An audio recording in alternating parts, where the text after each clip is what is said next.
forgive me for this one because I didn't know myself I was gonna go live. This was off the cuff. I saw something.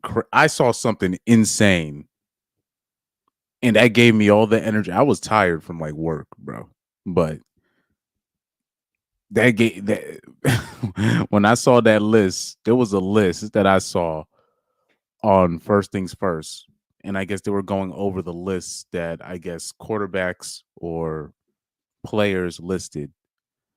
Um, yo, some of the stuff I see is wild.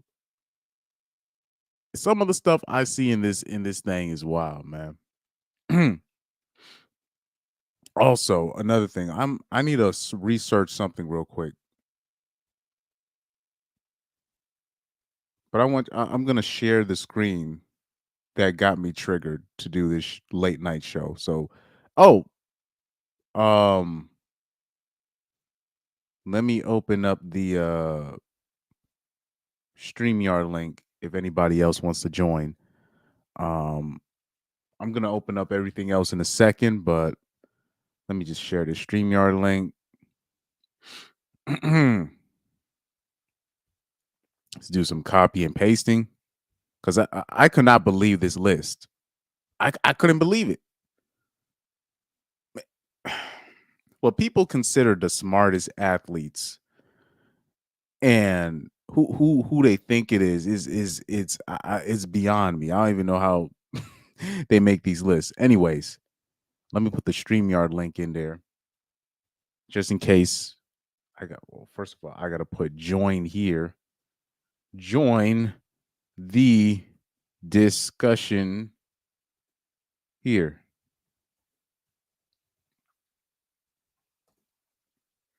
Then I put the StreamYard link. There we go.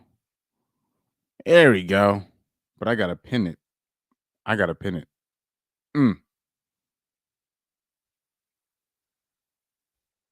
There we go.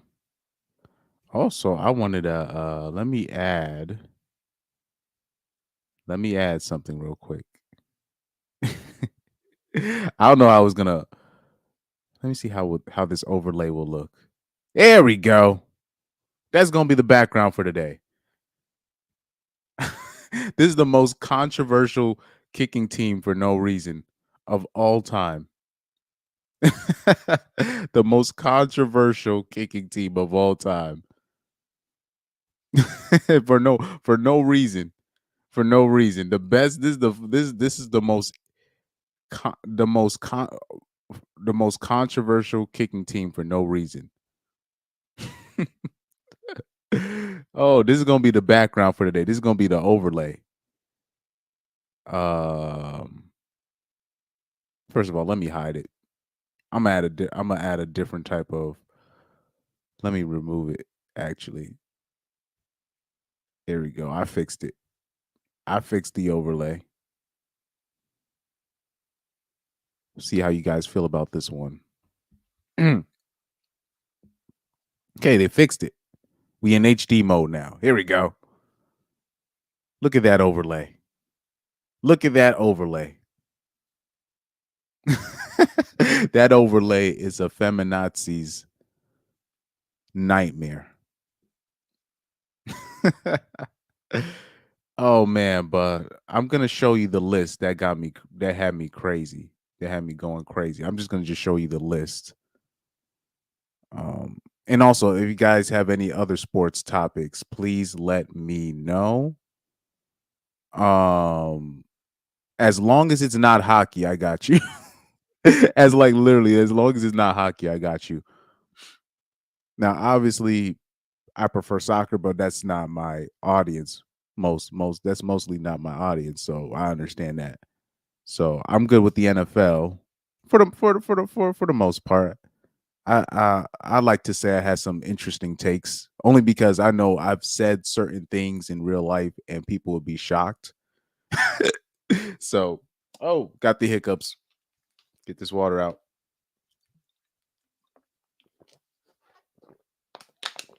I don't know where that came from. But I got some interesting NFL takes. But let me show. I don't know why it's taking me so long to present the list that I saw. The article that triggered me. You know, here, right here. QB Confidential. The NFL quarterbacks pick the league's smartest passer. And I was looking at the list that they gave. I was like, this cannot be it. I was like, nah, this ain't it. This ain't it. Oh, I'm not even sharing the article. I'm not even sharing the article. How does it look now? It should work now. Or I thought it would. Let's go. Yo. Oh, I gotta remove the overlay. That's how I do it. I gotta remove the overlay. Here we go. Sorry, guys. But yeah, this was the article that triggered me. This article triggered me because of the list that they gave. The list that they gave was wild to me. Because I saw it on First Things first. So the list, so the top, I think it was what's it, the top 1, 2, 3, 4, 5, 6. The top was it 1, 2, 3, 4, 5, 6, 7, 8. Yeah, they showed like the top 8 smartest quarterbacks in the league. It was Rodgers first, Stafford second, Kirk Cousins 3, Jordan Love 1, Mahomes only 1, and Purdy 1, Dak Prescott 1, and Russell Wilson 1. And they said 3, and this was I guess something that was voted by other QBs, it looks like. So I'm not sure who were the people that were voting for it. I understand why they might think Aaron Rodgers is number 1, but I don't know. I don't know about that. But I understand it. I understand that. But the other people on the list that I saw Kirk Cousins on this list as smart as QB. That's no. No. No. No. No. No. No. No. No. Absolutely not. Absolutely not. Let me see. It says it's a question for ripe debate. Let's see. The Fox Sports Quarterback Confidential. Hmm. But yeah, also any other questions that you guys have, feel free to let me know in the chat. If you guys want to know who I think is going to be the MVP this year, um, we'll save that. We'll save that. We'll save that. I think they really should kind of what they need to do is they need to separate the QBs and let the QBs just have their own awards like the pitchers do in baseball with the Cy Young Award because it's just the positions are just too different from everything else. The position of QB is way too different from all the other positions. Let me check something real quick. My bad, guys. But let me get I gotta search something real quick. Should I label sports YouTube video as entertainment? Oh man. There we go. I got the answer that I was looking for. Got the answers that I was looking for. Going to edit my live video as we're speaking. So I never knew this. So apparently you can change because anytime I would talk about sports, I would just label it. I would put it under the sports category. But no, I guess you got to put that as everything is okay. Okay, I'm down with that. I'm okay with that. Okay, we're fully loaded. Pause. We're fully loaded. Pause. We're fully loaded. But if I were to make a list of the smartest quarterbacks in the league currently, you can't have how is Brock Purdy there? That's what I don't get. They got Brock Purdy in that list. Let me see this. Yeah, Matt Stafford. Nah, I'm not buying that. Jordan Love, he just got into the league. I don't know how you can measure how smart he is, but I think well I have a theory behind why they have Jordan Love on that list. Okay, so what is it? Rodgers, Stafford, Cousins, Love, Mahomes, one. So yeah, so Mahomes got the same vote as Jordan Love, Purdy, Dak, and Russell Wilson. That's crazy. That's crazy. In terms of smartest, I would put him probably under Aaron Rodgers. I get that. But in terms of the smartest, can we add like some backup QBs? Because Nick Wright did have an interesting name where he did what he mentioned Jacoby Brissett, and I understand why he said that because he's been in the league for a while. Jacoby Brissett, his talent is very limited, but he's still been able to make a career out of a very limited draft stock, very limited talent as a very good backup quarterback to have, especially if you have one of those injury prone type quarterbacks like a Deshaun Watson or a Joe Burrow or Tua. This is where a Jacoby Brissett can come in handy. And he's the perfect bridge quarterback that you could have. I was going to also add, how about Tyrod Taylor? I was going to add, like, yeah, those are great backup quarterbacks to have at your disposal, or was it arsenal? Something like that. But that's a perfect thing. Oh, another thing I was supposed to show you guys. All of man. Let me see. Oh yeah, Geno Smith. I'll say this, Geno Smith, I have a different level of respect for him now. I have a different level of respect for him now. If the Seahawks are smart, what they should do is look for a quarterback of the future because they already have a solid situation in place. And I think Geno Smith, his experience, his leadership, he won't even look at it as a diss. I'm pretty sure like he'll look at it as, hey man, it's been a long time coming. It's about time. Yeah, like I would say Geno Smith, he's definitely up there. He's a lot smarter than people give him credit for. And I learned that the hard way. Like I didn't give Geno Smith his flowers until he started doing good. And I was like, okay, I see. So if the Seahawks are smart, they should really look to the future and really start looking at quarterbacks now and see if, because the Seahawks have technically a very nice situation. They have a good situation, man.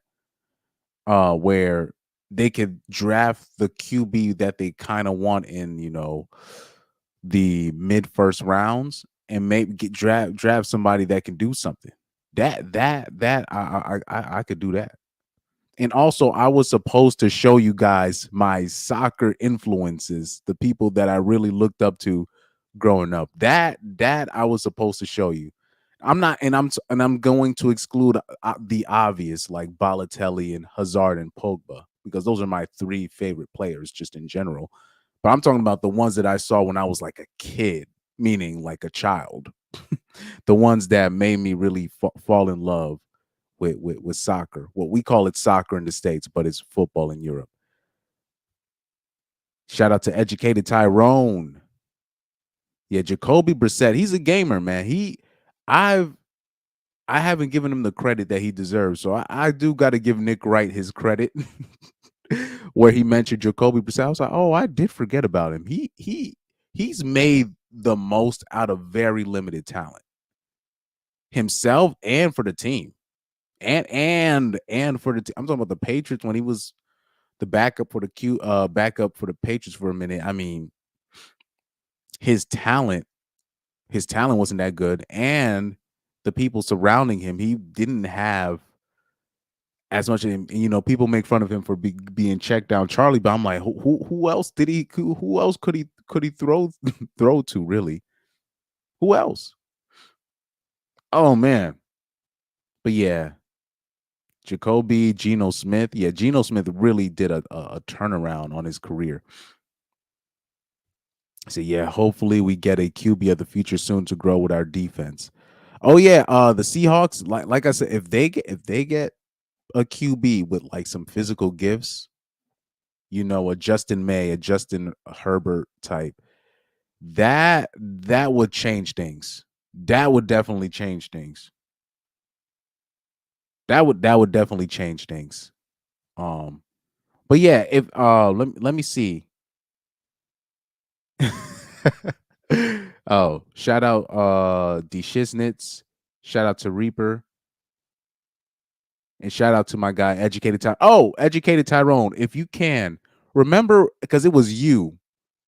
Young Doka gave me a different age range, which is also true. But didn't give me the age range in the comment section when you were talking about like teacher female teacher predators. Can you give me that age? Because you gave me the perfect age of when they start doing that nonsense. I know this is a sports stream, but still put the put that thing in there. Pause.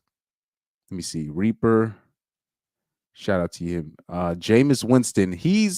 I'm not gonna say he's not smart, but he's very he's very motivational. He could like Jameis Winston can easily like parlay his career into like preaching like right after. And that's not a diss. I'm just saying like he just has the factor in terms of leadership. Shout out to Pyro. Pyro's in the building as well. Oh yeah, Deshiznit says I'm a Broncos fan now. No, he said I'm a Broncos fan now. So hyped for Bo Nix. Uh I hope it works. I hope it works out well for Bo Nix. I will say this. I do hope it works out. It's just I'm skeptical of his. He might have a Mac Jones esque, even though Bo Nix is obviously more physically gifted than Mac Jones. Obviously, it's just with him. I don't know. He might be fooling people. He might be fooling people. Like I'll say this, Justin May has been a great surprise from the Patriots in the preseason. When I'm seeing him play, he reminds me of Justin Herbert. Justin May had, sorry, Drake May. He reminds me of Justin Herbert. I'm like, this guy. That's why they're not even gonna play. Patriots are not even gonna play Justin May at all because he's good. He can play. It's just the Patriots are so bad they don't even want to put him out there. Even though I'll say this, the Bills, I remember the Bills just put Josh Allen in because Nathan Peterman was like the worst quarterback of all time, and they had no choice but to put just Josh Allen in and make him learn trial by fire. You know. But shout out to Pyro. Shout out to Pyro. He said, "Oh, Educated Tyrone said Herbert is my favorite QB in the league." I will say this: who's my personal favorite quarterback in the league? My personal favorite, obviously, I got love for Lamar, obviously, but I'll say my personal favorite. Hmm. I'll say this. Who I really got respect for CJ Stroud, dog. I have so much respect for him. Like he was working with nothing and was and what and was the best rookie QB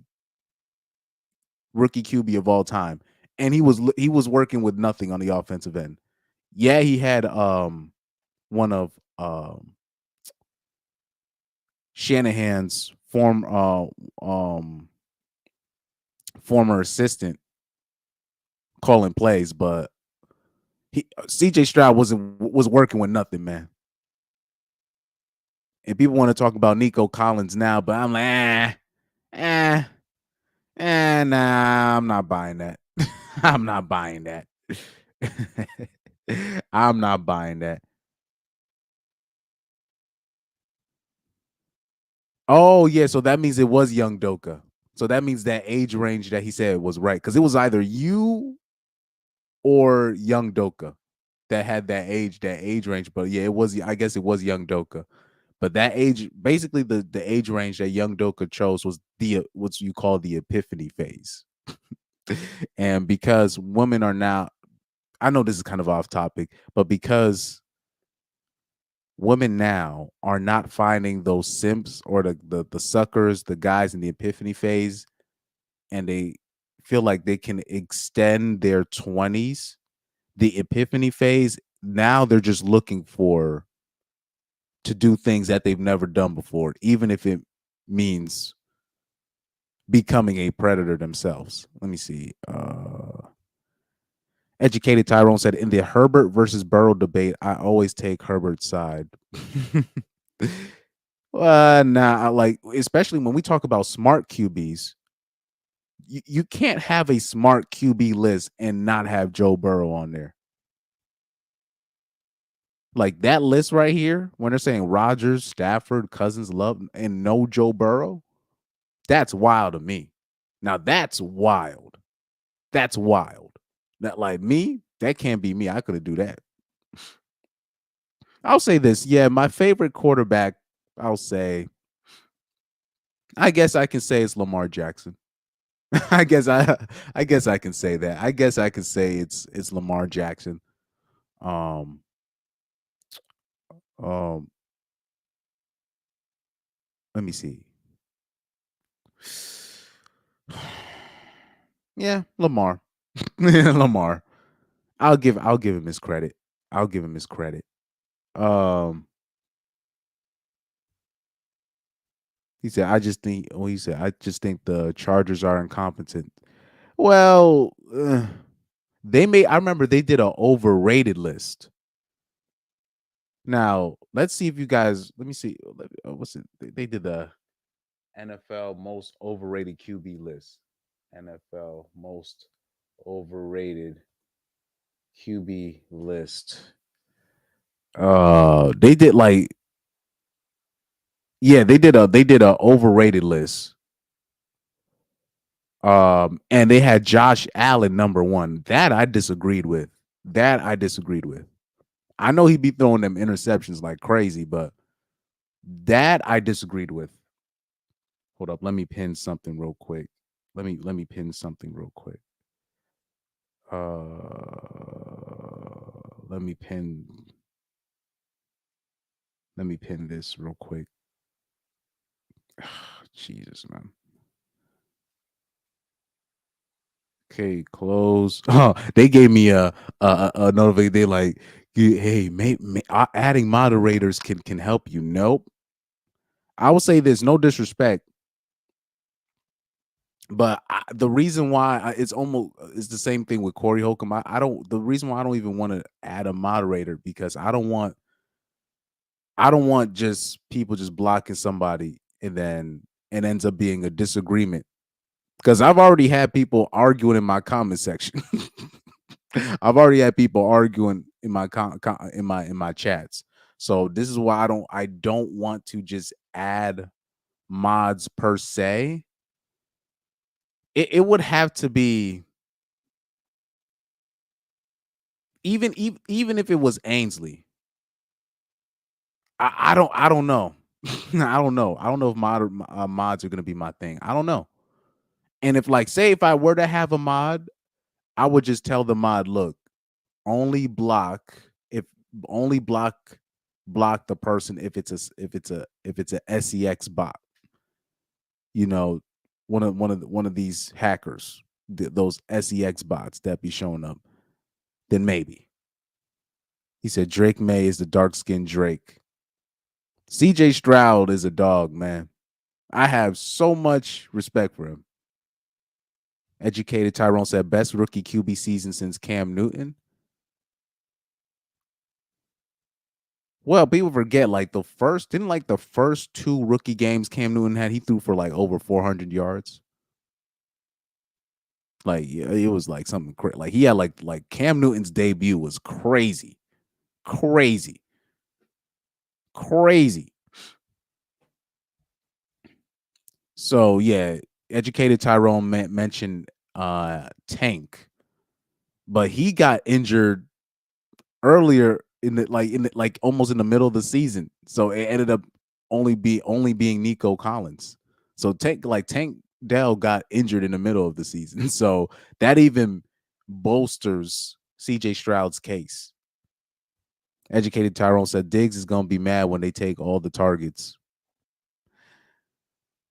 Hopefully, I hope Diggs doesn't mess up the chemistry of the team because I'm not with Diggs mindset as a person. I question his character. No disrespect to Diggs, it's just I question his character. I really do. Hold on for a second. I'm gonna give you proof of this. I have questions about his character. Hold on, let me see if I can find that video when they asked all the Vikings, who would you rather have? Who would you not let date your sister or something? I gotta find that video, man. And Diggs was just shocked that everybody said nobody would want Diggs to date their sister.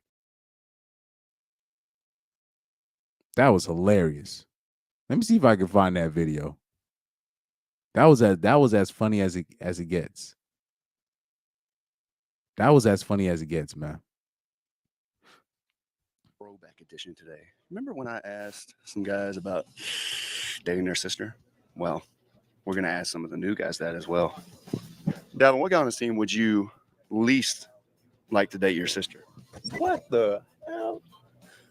Diggs. Why Diggs? Man, no. We're gonna leave it like that. No. Okay, what guy on this team would you let date your sister? It ain't you, B-Rob. You know that right now. It ain't you. That's fine because I'm actually married with 2 kids, so I'm unavailable. Now, low key, there was a lot of players busting this guy out. There was a lot of players busting this guy out low key in this video. People were kind of going in at Diggs, but like there was a lot of dudes busting him out low key. Them NFL married dudes be cheating like like it's their job, like it's their second job.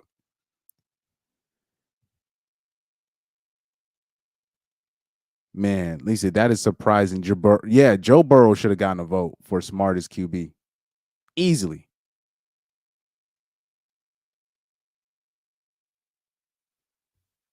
Oh yeah, also there are people that put things like what happened with who was that? I think it was Rolo or somebody where he got a strike on his channel because somebody purposely posted a username or a user pick that had a butt in it. And for some reason the algorithm didn't pick that up when the person uploaded the picture, but because he posted something in the chat and you could see the chat on Rolo's YouTube channel, he got a strike. Yeah, Cam had a crazy debut. He threw for 422 yards in his first NFL game. Cam's always been that guy, man.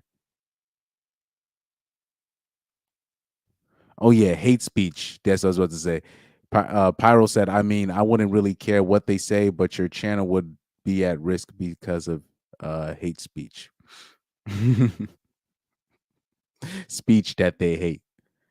But yeah, also people be busting this guy. People in this video was low key busting this guy out. It's just you just gotta catch it. You gotta catch it. And I like how the first thing he tried to be, oh, I'm married now. I'm like, man, stop it. Stop it. And it's interesting the people that they list as who would you let on this team, you know what I mean, date or marry your sister. Oh no, they just said date. Oh, let's get that YouTube thing working again. They gotta be out of Rudy or Thielen. Rudy or Thielen? Why Rudy or Thielen? They good guys, man.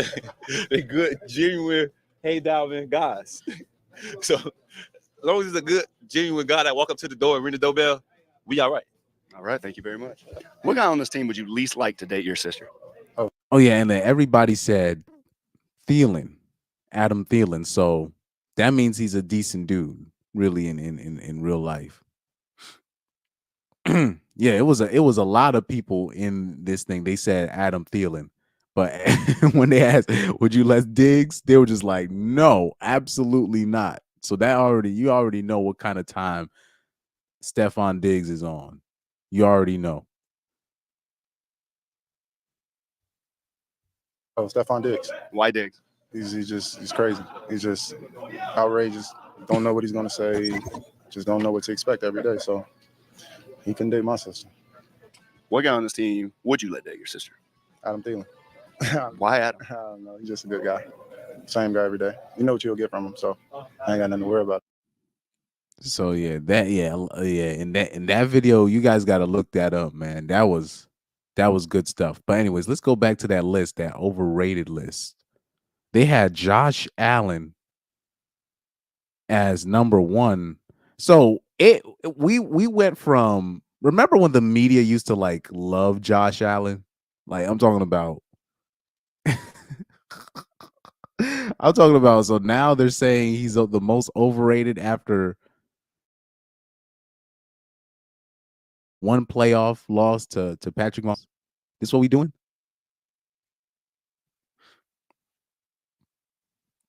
Let me see. Oh, they don't even have the list. Let me see. I gotta find the actual list.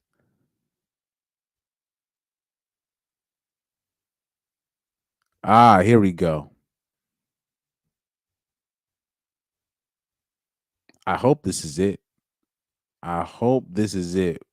No, they don't even show me the list. They ain't finna show me the list.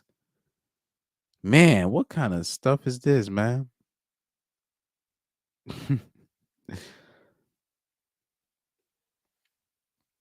Yeah, they had Jalen Hurts in there. I understand why they would think that. I understand that. Okay, let's try Sports Illustrated. Let's try Sports Illustrated. Oh, did I didn't even, oh man, I'm an idiot. I didn't even pin the thing yet. There we go. So yeah, anybody that wants to join in and talk about a sports discussion, NBA, probably limit the NBA. Whoa, you can talk about the NBA. I'm cool with them. It's just the thing is with the NBA, it seems people get too emotional when it comes to basketball. That's why I tend to stray from talking basketball. There's too many hypocrites. like for example, it's just too much hypocritical talking. Okay, when it comes to talking about basketball. Educated Tyrone said, I'd want my daughter to date an educated lame. I would want my daughter to date somebody that's not going to leave and to make sure that she's straight. So that can mean an educated lame, an educated whatever. Like if I had a daughter, I would want somebody that is very like when it comes to like just dating my daughter, you can't just come up to me with, oh, she likes how I look. Nah, it's I'm not even going by looks in terms of who would I let date my daughter. It's got to be a responsible human being. This is why men. This is like when you see how like the dudes, they're just like nah. Even though I did see a female rendition, and they were asking girls like, "Yo, if you had a brother, would you let your brother date your teammate, whatever, or if they had a son or whatever?" And those girls, they were busting each other out. That was funny to me. That was funny to me. They was busting each other out. Pyro said, I don't know anything about sports. Can I still come up? Pause. Yeah, of course. The chat link's open to anybody. But if you have any sports questions, because I wanted to show people my the people that I looked up to when I was a kid. Outside of the obvious, outside of Terrell Owens, Allen Iverson, and who else? These guys, Balotelli, Hazard, Pogba. Outside of the main guys, I wanted to show something different. So I might pop out and show you like the players that I looked up, who I tried to literally emulate and imitate. Like, like those players. There are certain players that I was just in awe of their skill. Like just their skill, I was just in awe of. And and not only just their skill, but their aura. They had like an aura to them, pause, where I was just like, I want to be like that guy. Those guys will always hold a special place in my heart. And I haven't really talked about them because, because I wanted just to focus on like my favorite guys, which is obviously Balotelli, Pogba, Hazard, Allen Iverson, Terrell and Terrell Owens. Those are obviously those are my Mount Rushmore guys in terms of people, just people. But there's a lot of people, when we talk about the uncrowned kings, these are the people that I really wanted to be like. Those are like the only famous people I wanted to be like too at the time. So when I show you these people, people will show me like, you looked up to him? I'm like, yep. Yeah, man. Yeah. But Pyro, how do you like this picture right here? Let me show you this picture that I got. So, the Chiefs have the most controversial kicking team in the NFL, dog. Here you have Harrison Butker, who's in trouble with the effinists for going to a Catholic school, giving a speech, and talking about women should probably pursue something else or not put all their eggs in the educated stuff, because he believes that his own wife has made his life better by being a quote unquote homemaker. And when he said that speech, because he was actually having high praise for his wife. He actually cried, talk about his wife. Nobody wanted to bring that up, but they just wanted to focus on the part where he said homemaker. It is what it is. The Shiznit said, I met AI. I was working at a Blockbuster in Denver and hooked him up with like $600 in movies.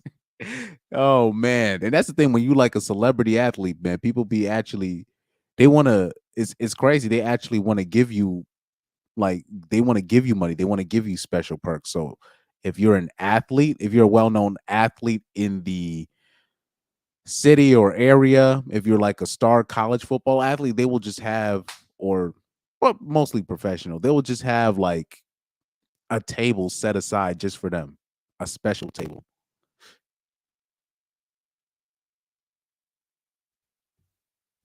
Yeah, Pyro said he literally girl bossed up his wife. Why are they mad? Homemaker. This whole thing about women being mad about the cooking and cleaning thing, I'm like, this is my opinion. I'm like, okay, say if you live alone, right? You have your home place. You don't have to worry about a guy providing because you're making enough money for that.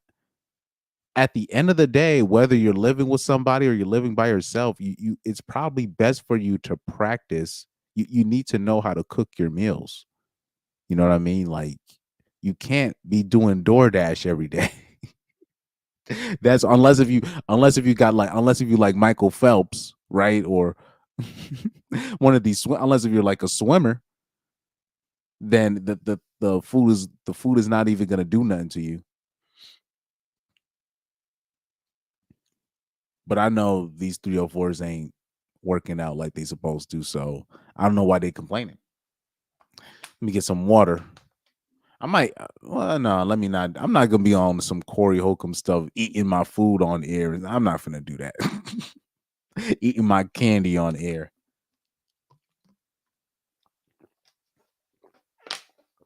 I'll drink some water though.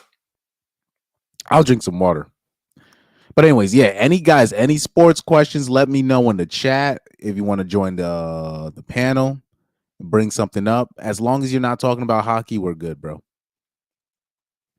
And obviously limit the baseball questions, even though I've been trying to keep up this year, been going to some games, just particularly seeing the Mets and the Yankees, right? But probably limit the baseball questions as well. Yeah, you just limit the baseball and hockey stuff. But yeah, no hockey at all. Oh man.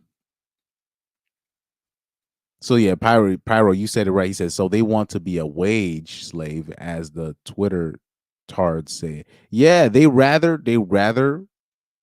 work for JC Penney's and think they can work their way up to CEO of JC Penney's or something like that. They rather be that delusional than cook and clean for a man. Even though they're gonna have to cook and clean anyways. If you're living in a house or you live in a spot, you're gonna have to do that anyways. And like I said, we're living in opposite land where now a lot of the men that I've ran into, right, the people that I did the jazz tour with, all of them, they know how to cook. They were cooking the whole tour, and it saved us a lot of money. So instead of eating out every single day, we were actually able to pick and choose when we would eat out, which was rarely, which was probably once or twice, which was the first day we stopped at the Popeye's chicken spot, and it was like next to another food restaurant. So yeah, that wasn't bad, but most of the tour they was cooking. And it helped. Not only saved a lot of money, but we were actually able to be healthy, not having to use the bathroom every other 10 seconds because we were in an RV. So we made sure nobody was taking no number twos, right? Thankfully, I didn't have to do that. I only had like 1 or 2 flare-ups while I was on the RV trip, but we were able to stop at a gas station and, you know. But yeah. They rather be a wage slave. They rather they would this is what this is the funny part. If you hire a maid service or a cleaning service, it's most likely a woman's going to come and do that. If you hire somebody to do meal prep, it's most likely that a woman will come in and is going to do the meal prep for you. That's the biggest irony. It's like, so you won't do that for your husband, but you're willing to do that for just for random people. That's wild. That's always been wild to me. That's always been wild. But anyways, yeah, this picture right here, the most controversial kicking duo in the NFL. Here you have Matt Ariza to the left wearing 49. Oh, hold on. Let me see. I saw something here. He said, who do you think will win the AFC East? I want the Jets to win it so bad. I want Aaron Rodgers to prove everybody wrong so bad because I respect how he's been doing things. But my head, is telling me, you know what? I'll just say this. I hope the Jets win it. I hope the Jets win the AFC East. I hope. That's all I'm gonna say. I hope. Now my head is saying the Bills. Well, I'll say this: we already know who's finna finish last in the AFC East. We already know who's finna finish last. That's no debate on the Patriots. What? Patriots gonna finish? They're gonna finish like bottom, not only in their division but in the league. They might go 0-16. Sorry, 0-17. They might go 0-17. But yeah, the AFC East, it will be up for grabs between the Bills. It's only really a three-way competition with the AFC East. It's the Bills, the Dolphins, and the Jets. Those are the only three like competitors in the AFC East. And like I said, the Patriots, they're not gonna play Drake May at all because they realize, he's actually talented. He's actually a gem. So they're gonna just tank the rest of the season, see how many draft picks that they can get, what they can leverage out of that, if they can leverage that to get some weapons. But it looks like the Patriots are gonna have to do a real massive rebuild. And after they got Drake May, now it's time to start scouting for running backs, wide receivers, tight ends, all that. All of that. All of that. But yeah, the most controversial, you got Matt Ariza just beat a SA charge. Harrison Butker, you have ladies mad at him for praising his wife, which is wild to me. But yeah, a woman will be like, I'm no maid. I'm never going to do that for my husband, but literally clean. They will join a cleaning company. And that cleaning company will be cleaning up schools, events, and all that. So I'm like, you rather do that than just, okay. You rather be on a night crew where you cleaning them nasty theaters? Nah, man, that's crazy. That's wild.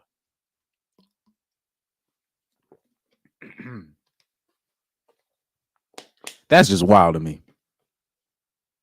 That's just wild to me. I remember there was a comment where they were like, if you were a girl, what kind of man would you date? I'm like, if I was a dude, if I was a girl, pause. Wouldn't I? I'm like, maybe because I'm thinking about it logically. I'm like, wouldn't I just pick a guy that I respect and then just pick somebody that really likes me for me in high school or in my younger years, and then I would be able to leverage that. That's what I'm thinking, right? But men, we think too logically on that end. Because I just think a lot of girls, they just make things harder on themselves. Like when I talk about those Hannah Baker type ladies, where it's just chat or bust. Like I just don't think that's a good idea. He said Baltimore versus Kansas City. I'm gonna bet. I think the Chiefs is gonna beat the Ravens in the first game of the season. I think the Ravens will win that.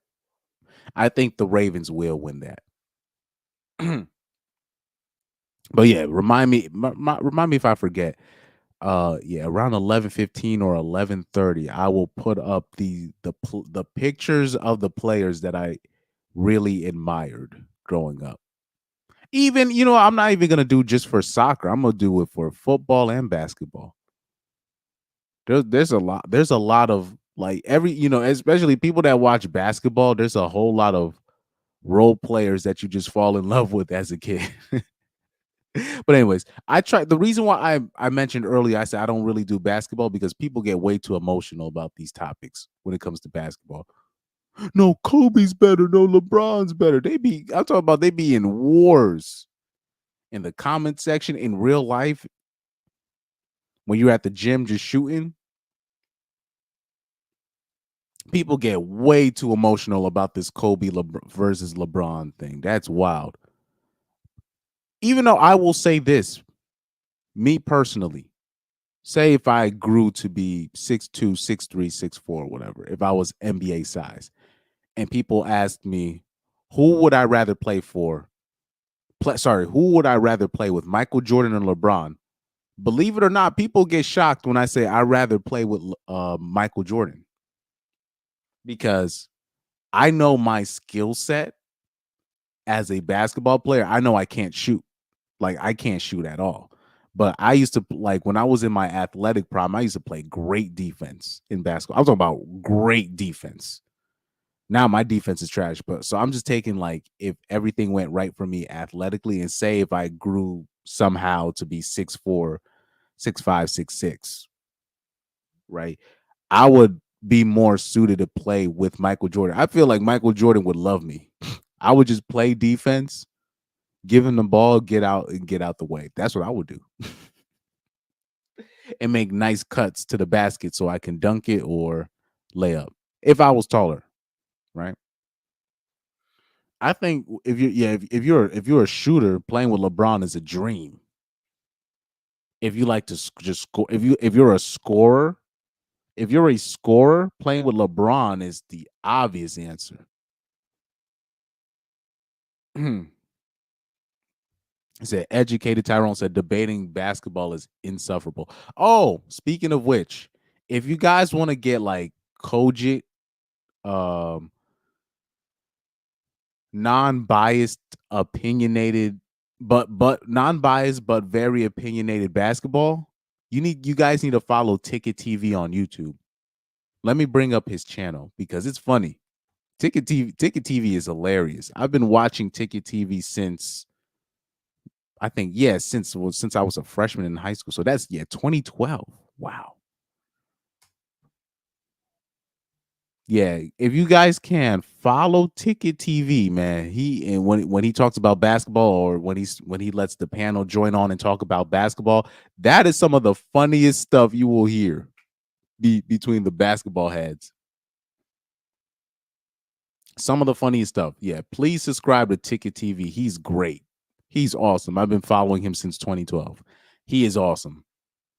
He's one of the few basketball people that I could listen to his opinions and his takes all day. Like, for real. No cap on that one.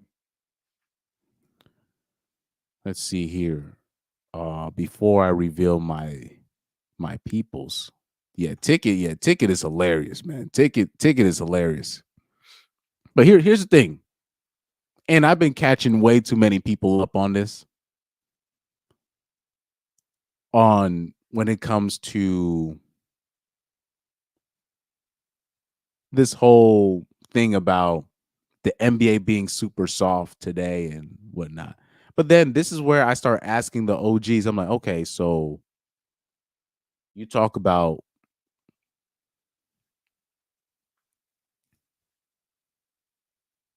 you say that LeBron couldn't survive in the 90s and 80s, right? And all that stuff. They will say this, but then they'll talk about how Isaiah Thomas was like they get so like the old heads, they get emotional when I bring up Isaiah Thomas. I don't understand, like like this is where, so I'm like, okay, so you say that LeBron couldn't survive in the era in the back in the days and blah blah blah blah blah blah blah blah blah blah, right? But then in the same breath, talk about Isaiah Thomas and the bad boy Pistons were bad for basketball. And I was like, doing what? The stuff that you said that LeBron couldn't survive? Okay. This is where I'm like, Educated Tyrone said, the funny thing is athletes and the media have dumber basketball opinions than the fans. That's a lot of times, yeah. But at the same time, like when you're an athlete, here's the thing, like when I was playing soccer or, back in the day, like there's certain people where they guard you. And even though they're not the best player, but it's like, damn, this guy is a wall. You know what I mean? But I'll say this: basketball players, they tend not to be the smartest. They're not that smart. They're a lot. They're less smarter than advertised. People always want to make it like the football players are the dumb ones. Nah. But yeah, shout out to Matt Araiza because he was basically the best punter in the NFL, or one of the best punters in the NFL, and he got he got released from his team, and nobody wanted to pick him up because of his case. The Chiefs, who are already one of the best teams in the NFL, they were like, shoot, we'll take him. So I don't want to hear nobody talking about, man, the Chiefs are stacked. I'm like, nobody wanted to take a flyer on Matt Araiza because you guys were all, well, not you guys, but the normies were all believing that case. Oh, man. He said, yeah, Educated Tyrone said, yeah, NBA dudes, I really don't respect their intelligence on the average. It's just that they're too emotional. They don't even realize they contradict themselves too much. Like, they don't even, you know what I mean? So it's like, they go by what they personally think is they make it too personal. Oh, Doug MPA's in. Let me add him to the stage. Yo. What's up, bro? So I did it. First off, man, like Matt Araiza, did you see his records in college? They called him the punt god because he broke every single kicking record there is. Yeah. Yeah, man. And then, he didn't even get to play a season with the Buffalo Bills because of those allegations. And you know what's crazy? If you do like the background research on it, technically he was being extorted by the broad and her family. Like they had contact before that draft saying that, look, we finna expose you for this stuff. And sad part about it is, so first off, I got to give him a round of applause because he stayed the course and he stuck to his guns. And there's actually an interview out there where this lady's like, so are you gonna now that you're innocent, what are you gonna do now? He said, well, no. She asked if he was gonna like settle or do something. He's like, no, I'm gonna see it all the way through, and then I'm gonna sue her and sue the lawyer too. And she's like, well, how could you? He's like, no, I it's wrong that they put me through this, and they deserve to face consequences. So this female interviewer was trying to say, oh, you should just get past it. He's like, no, I'm not getting past this. No. She took 2 years of my career away from me for some false allegations. I'm suing her and her lawyer. And that's the thing about it. Like AJ says, guys, press charges. Some woman does something to you, press charges. Don't us guys taking the high road on this type of stuff. No, you need to counter sue. Counter sue. Get your lick back, man. That's the only way these women are gonna learn. There's no reason. Men hate court. Men hate court though. So Oh, that's one of those things. Like, that's like the most. It's so inconvenient. I remember working at a theater, and I remember the dude came in. He just wanted to watch a movie. He was like, "Yeah, some dude he just crashed my car. Like and he's like, I know, like." I'm gonna be taken care of because apparently the firm that he works with and the insurance, he apparently actually works with these insurance companies, so he has the hookup. He's straight and whatnot, but he just like, it's just so inconvenient. You know what I mean? And I just could see it. It's like, because it's a whole process, and a lot of men, they don't want to be counter suing with 304s that don't even have nothing to their name. Even though I do respect the intent, where just put her in debt. Just put her in some where she owes so much money where she can never financially recover, or her kids. So I do get that. You know what I mean? And I'll say this before I pass it back to you. I thought Matt Araiza was not going to find a job. I thought he was just going to be. I didn't think so either, bro. I really didn't, because they're the court of public opinion usually condemns someone forever. It's too You know? strong. Yep. It's too. I was like, I don't think he's gonna. I didn't think it was gonna happen. I was on this channel. People can bear with. I'm like, I used to literally laugh at dudes. I was like, I'm like, bro, he's not gonna find another job. But you know, maybe it almost reminds me of, remember when Randy Moss was going through his troubles, and then the Patriots ended up picking him up. Yep. So maybe it took the Chiefs. It could like only the Chiefs have the cachet to just pick up people, and now. Who is the who is the guy that was on the Cleveland Browns that had all those issues with the massage therapist? Deshaun Watson. Yeah, man. I'm surprised that he got picked up. Oh no. He was fine. The reason why he was fine, because this is my opinion, because of the position that he plays, you know, as quarterback, and he was still deemed to be one of the best out there at the time. And the cases look like this is what happened. Me personally, I actually read like the files, the quote unquote testimonies. I was like, this is not going to hold up in court. And he was found innocent of like 77 counts.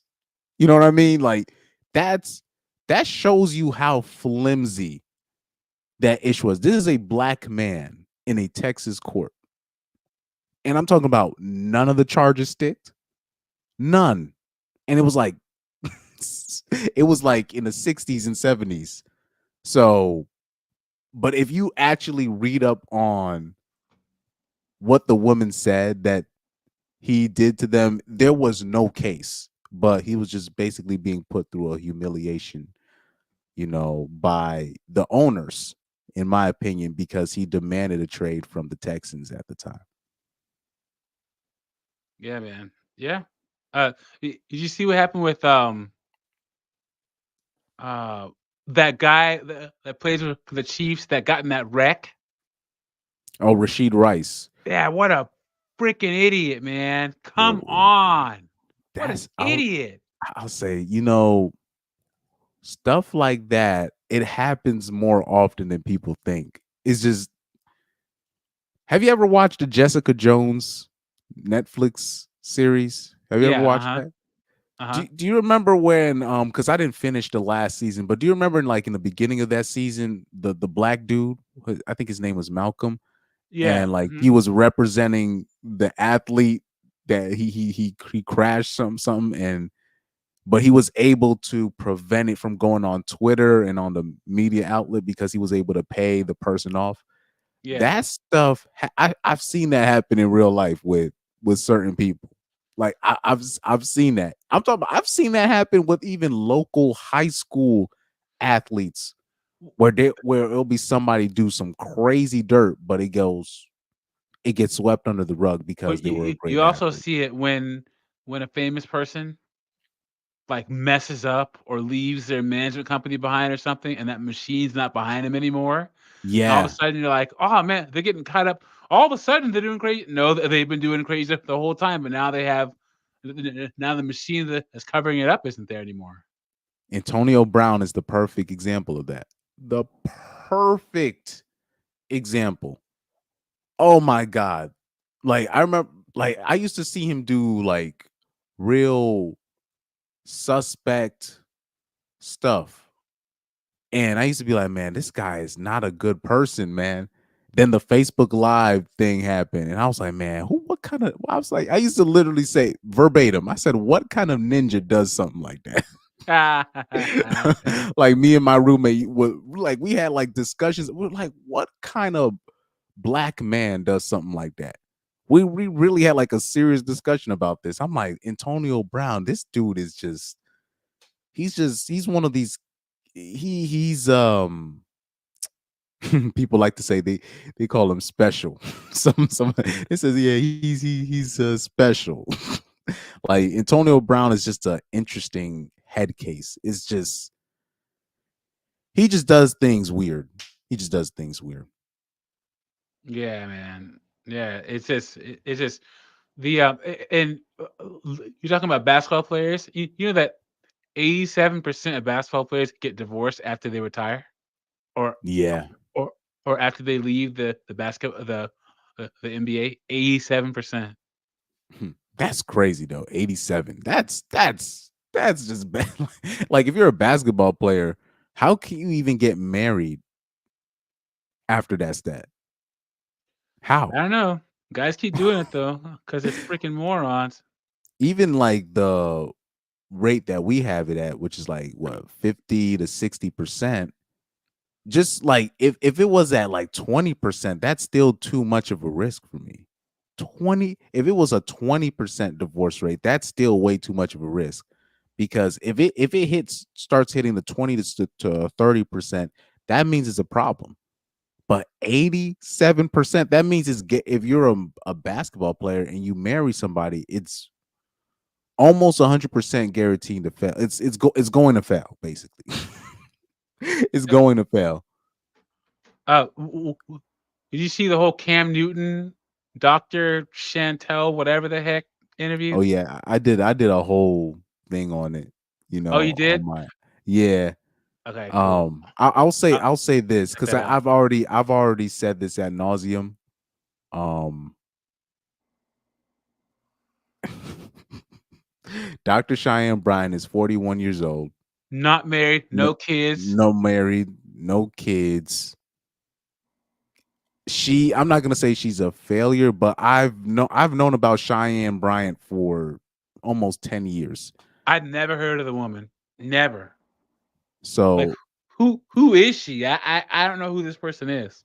ele- Because have you seen the Nick Cannon interview where she started berating him and saying he's operating on low frequency with low frequency women and all that stuff?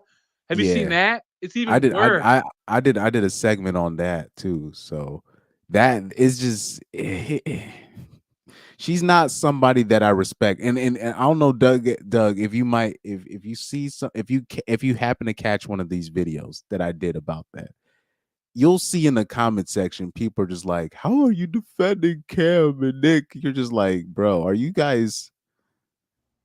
In 2024, there's no such thing as this dude got me pregnant and I'm by myself. No, those days are over, bro. But it's like they still fall for it. If a woman is a single mother in today's age, it's because she chooses to be.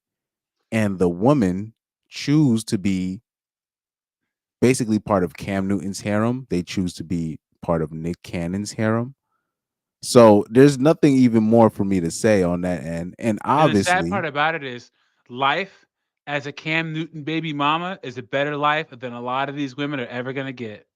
yeah, she and Cheyenne Bryan, she snitched on herself because Nick Cannon and Cam both called her out in those separate interviews. Yeah. Like, what kind of they asked her, what kind of man are you looking for? And it's the same thing that you would hear on Fresh and Fit, the same thing you'll hear on the whatever podcast. It's the same nonsense. Basically describing a man that does not exist. So it is what it is. And it's interesting that they were calling they were brave and the quote unquote brave enough to call out Cam for quote unquote creating broken families. But all these single mom celebrities that she's probably done shows with, interviews with, I bet you she's never called them out for creating broken homes and broken families. And they're literally creating broken homes. Cam Newton's not creating broken homes.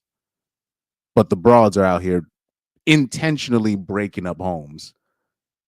But she's not going to call them out. But she's going to call out Cam Newton. Yep. I agree. And I would put it the best. What?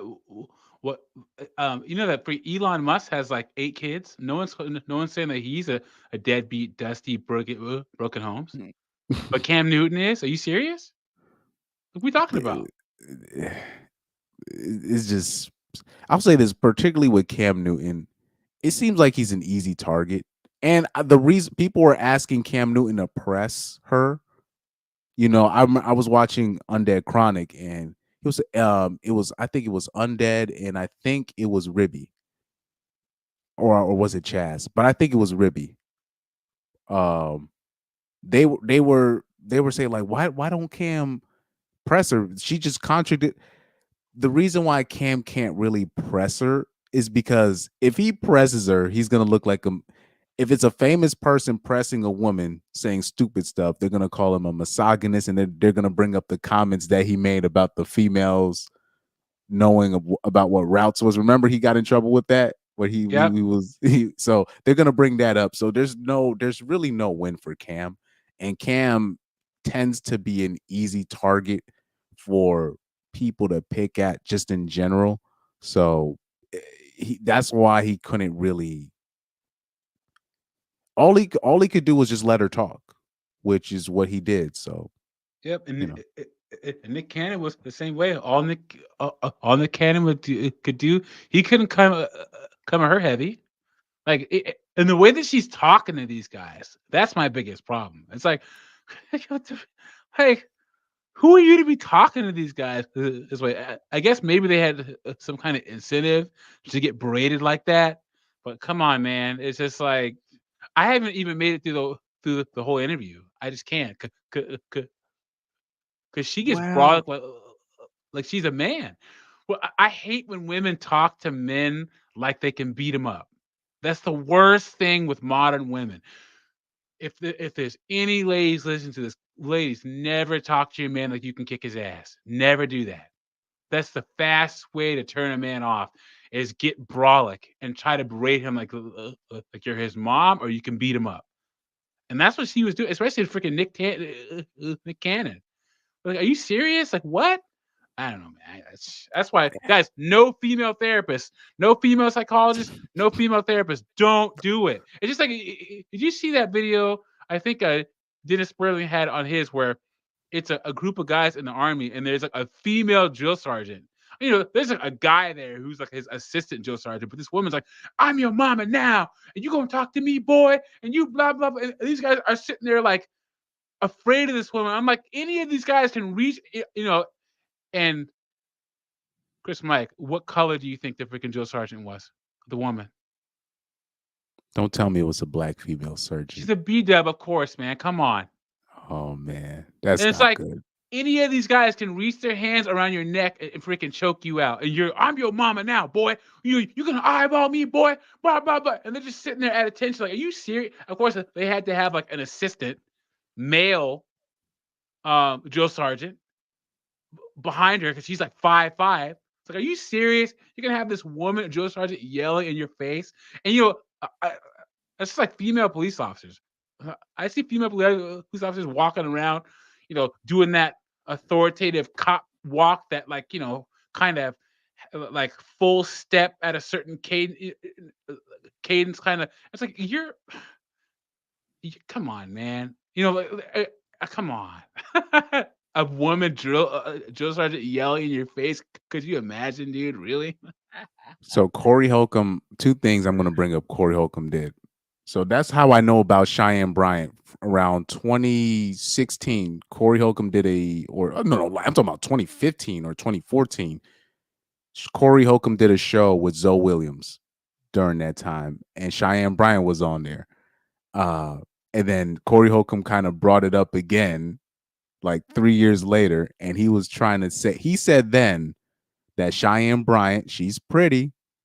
This is why she was able to become the president of the NAACP, right? You know how we joke about, oh, we already know who's going to be the manager at a Foot Locker or a Wendy's. Is just going to be the woman with the biggest ass. That's usually how it works. Cheyenne Bryant, no different. Ninjas like, if ninjas like black women, they're gonna like black women like a Cheyenne Bryant. That's why she's able to move up in the game. So in her mind, she thinks, oh, I've earned my spot. I've done this, I've done that. But at the end of the day, men are just attracted to her. So that's why she's able to kind of move throughout, particularly the black spaces, because that's usually kind of what she circuits. She kind of circuits mostly the black spaces. So amongst the black spaces, black men are always going to want to mess with her. So they're always going to have her at an elevated situation something that's really above her intelligence level, but nobody's ever going to tell her she sounds crazy or she's stupid or she's misled, or nobody's going to tell her, well, that PhD that you have from Argonne University, from psychology, nah, but especially people in the black spaces, they're not going to call her out. Yeah, But I found that's this just how thing. it It works. says Dr. Cheyenne Bryant is proud of being single at 41 years old than date men with children. She is And single as all get out, dude. she says she wants to create a family. I'm like, you're 40. Are you serious? Yeah, she said, man, when I put that in Undead Chronics chat, do you know how hard these people was laughing? They didn't even know her age. They were like, what? She's 41 and she wants to have kids. They was crying laughing. But because it's just ridiculous, because it almost reminds me do you know Aaron Clary, right? Uh-huh. So he was talking about a story where he was reading off his fans' letters, and one of the letters says like, "Oh yeah, these broads done lost it." He said there was a 47-year-old broad at his job, at one of the fans' jobs, and she was talking about, "Okay, I'm thinking about freezing my eggs." I'm like, at 47, and you're now thinking about freezing your egg. Bro, It's I over. think it's great. I think it's great because thing about it is, man, like okay, the saddest thing you can see for a man, because AJ and I we've mentored quite a few young men, and the saddest thing I always say for a man is, guys, like MGTOW is good, but you you can not be MGTOW when you choose, like, MGTOW is a status that when you're done with being MGTOW, you can not be MGTOW, right? Make sure to put yourself in a position where if you choose to have a relationship, choose to get married, choose to have a family, you can do so. Put yourself in a position where you can pay the cost to be the boss if you choose, because especially if you live in a international city. Washington D.C. I was mentoring a couple of guys that were 28, 29, 30. And we're working up kind of an average job. Making like 45,000, 50 $1,000 a year. And this one guy, he was Puerto Rican, right? And he was like, oh, American women, blah blah blah blah blah. Well, one of his mother's friends' daughters moved from Puerto Rico. This girl was 21 years old, fine as all hell. And they had that family connection too. Guys, if you can find a girl who's with, who who's related to a member of no, hold on. Who can be vetted by your family, let's just put it that way. Because family connections really keep relationships and marriages together, right? Anyway, met this girl, fine, traditional, and their mother's like, oh, let's put our kids together. They dated for 9, 10, 11 months, but she moved on to another guy. You want to know why? Because she was 21, 22, but she wanted to stay home and raise kids. She's like, I don't want to, I don't want a career. I want to work. I want to stay home and raise kids. And in about 8 to 10 months, she's looking at him like, you're freaking 31 years old. You make $40,000 a year. You are not going to be the type of guy that'll be able to support a family. So she moved on to somebody else. He's all mad. Oh, I can't believe it's like, bro, but look at you. You're 31 years old. You make freaking $40,000 a year. Like, she wanted to, you found a woman where you could be that guy in her life. Guys, most of you, if you live in a bigger city, you can find a woman who will want you to be that guy in her life. And if you are not that guy, she will move on.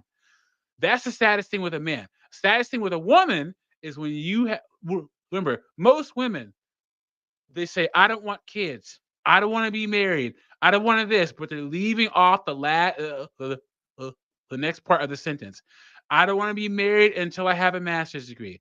I don't want to have kids until I travel to 30 different countries.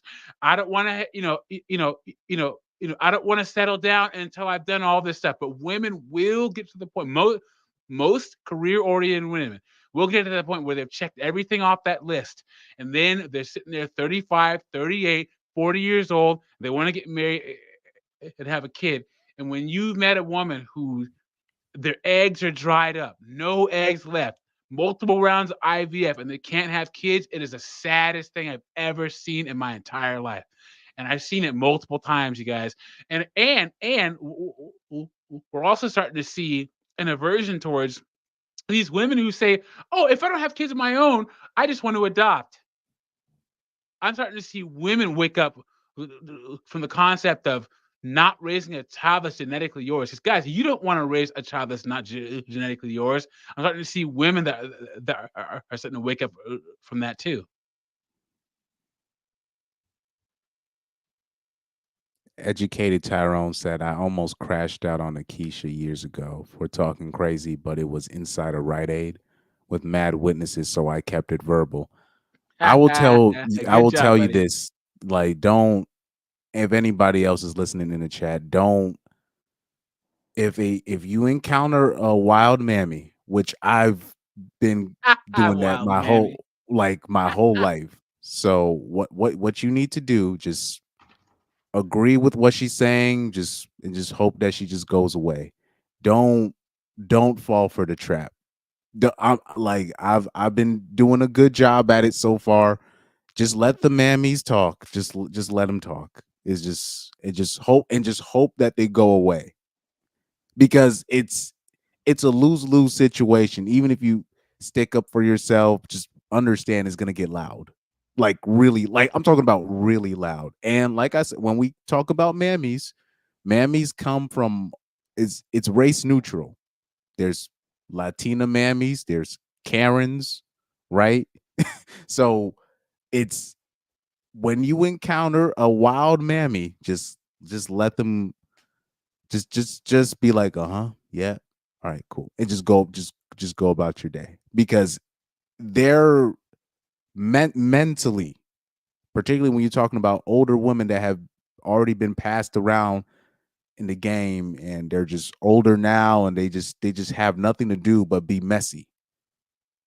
That when you're dealing with messy people like that, it's a lose-lose if you're going back and forth with them, even if they're like I say, like 90% of the time they'll be just dead wrong, but you just be like,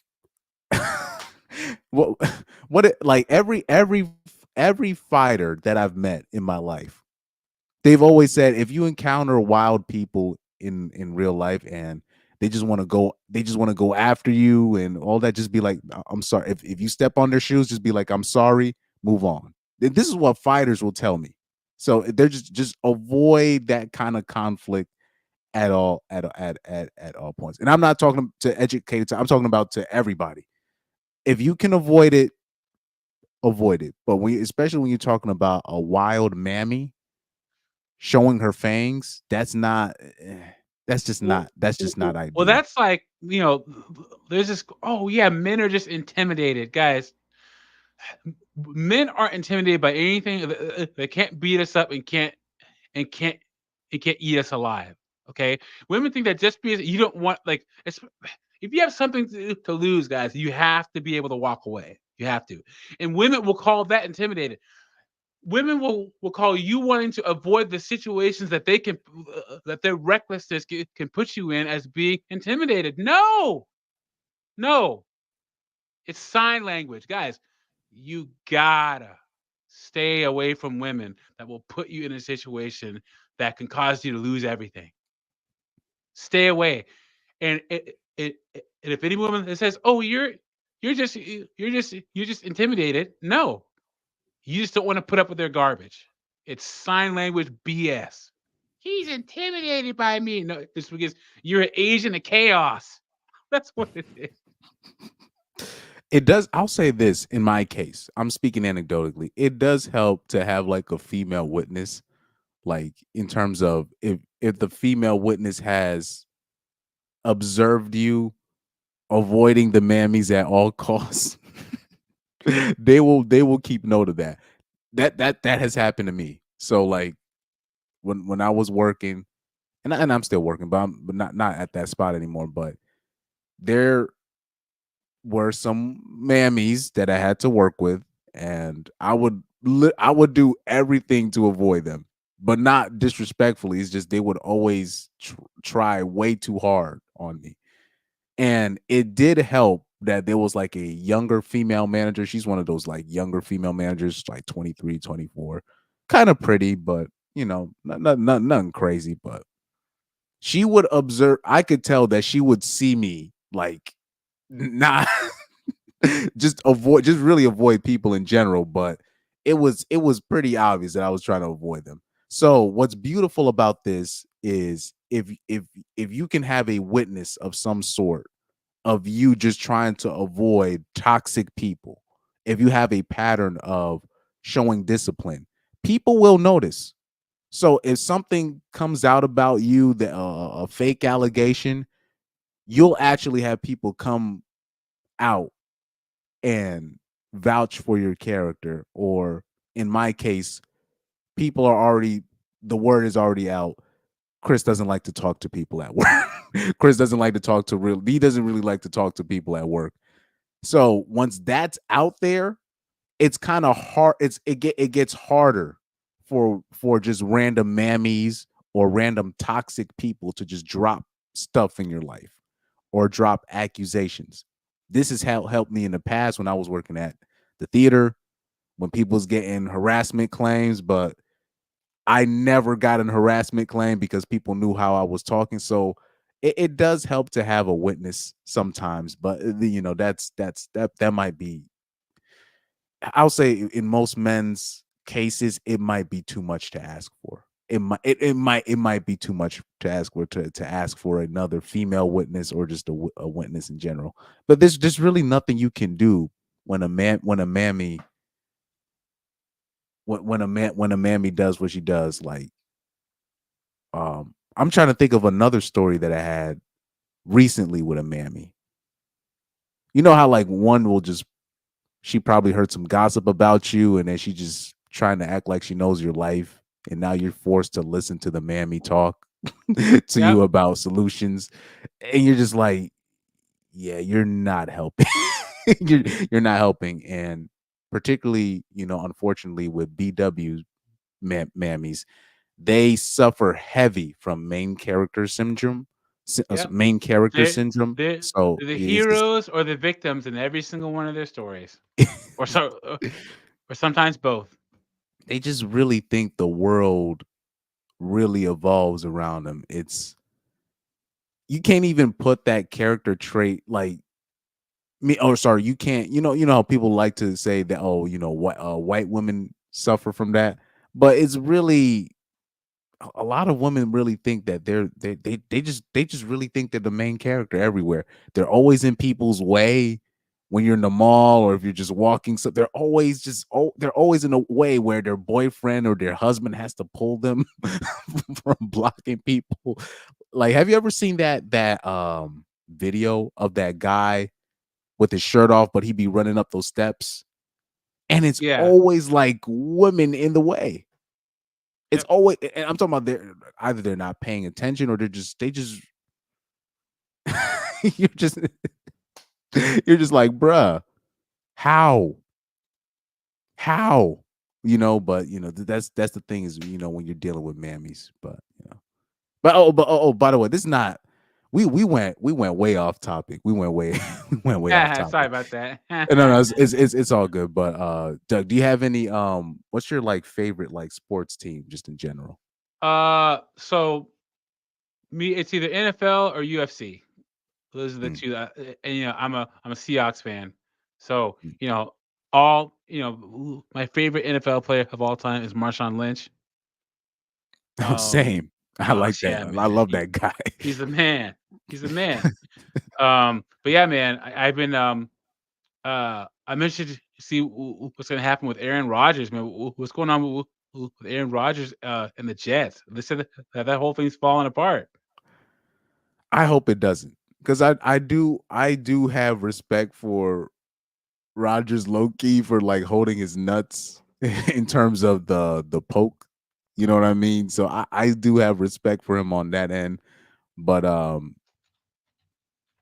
don't know. I don't know. I don't know what's gonna happen with the Jets. I have no idea. I like on the Jets. I like their defense. Their defense is good, and they did, believe it or not, they did get some nice young pieces to add to their defense. So the Jets defense is all they're going to be good. It's just a matter of all really what they're asking Aaron Rodgers to do is just not be bad. You know, like they've been having the Jets, like all they can do is get better, man. You know, that's a good position to be in. You know, because the Jets are trash, and then to me, the Jets have the worst uniforms in the league. That freaking grass stained green is the worst uniforms in the league, hands down. and they have the worst turf field in the league as well. That's what I've heard from. There's certain college athletes that I know. They complained. They complained. They said the same thing. They said like the Jets turf is actually / Giants turf, but they said that is the worst. Like they say, like MetLife is just the worst place to just play football in. So that that it's just nothing seems to go right for the Jets. Just nothing. It's always something missing. If their defense is good, then they're missing a quarterback. If their offense is good, then their defense is bad. Or like if their offense is decent, the Jets haven't been decent in like 10 plus years since Mark Sanchez and Rex Ryan and those guys. What do you think about Russell Wilson going to the Steelers, man?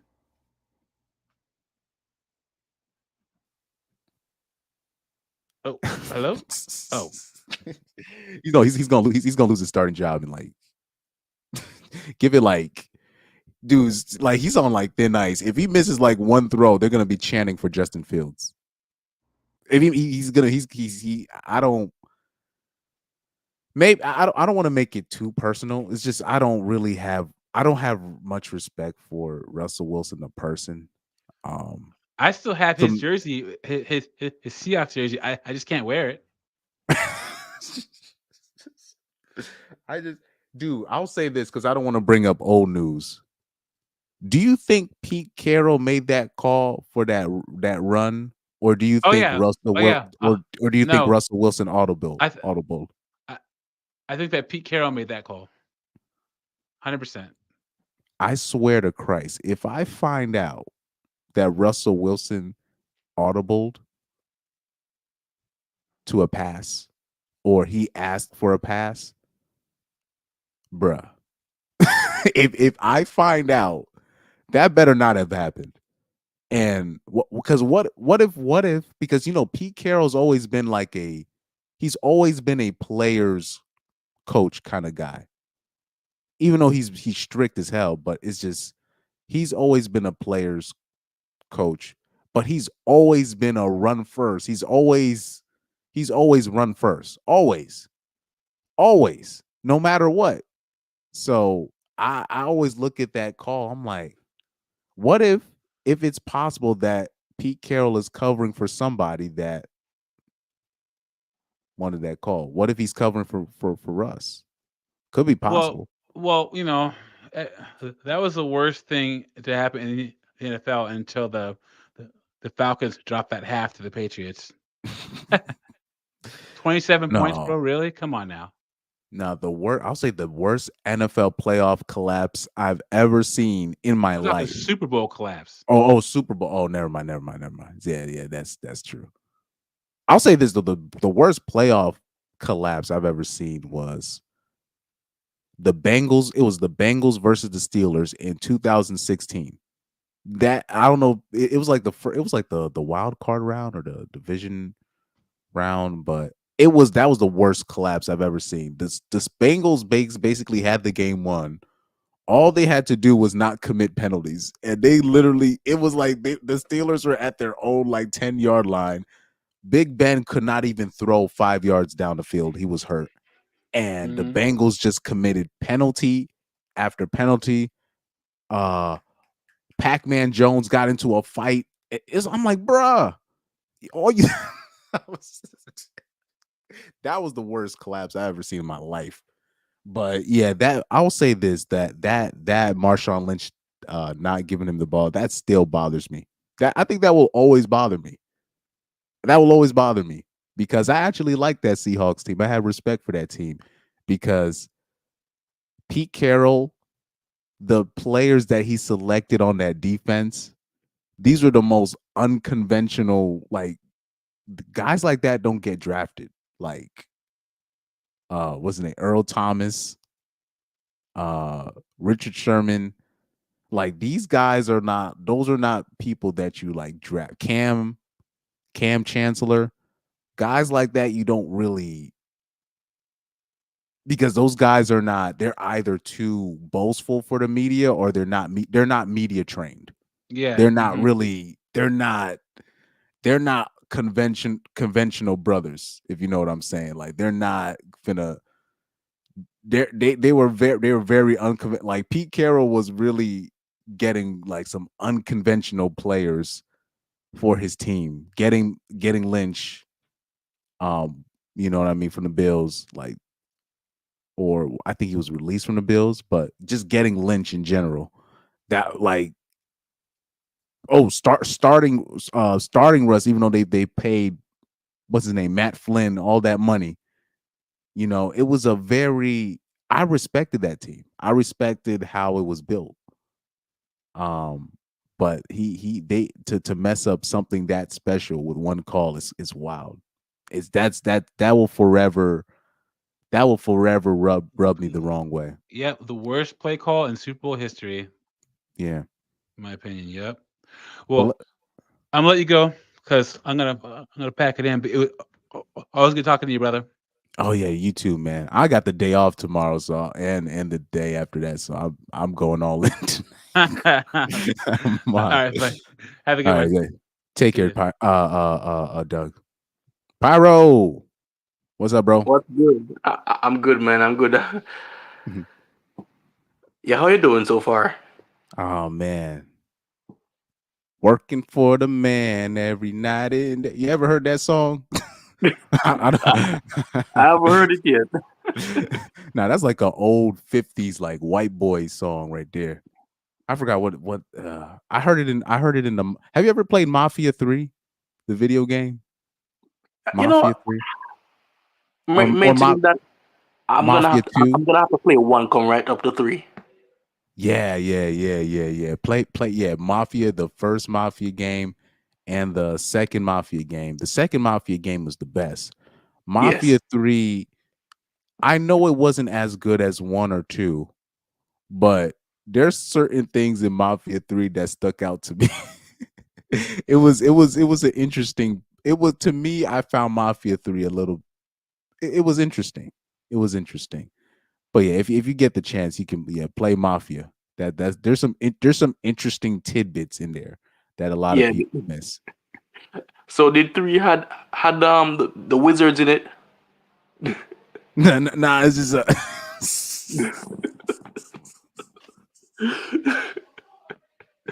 nah, man. It's different from 1 and 2 because it's a black dude basically. He's mixed, right? So like I said, people were like, man, this game was so hard to play. I'm like, well, yeah, if you're a black dude in New Orleans, they call it New Bordeaux in the game, but it's New Orleans.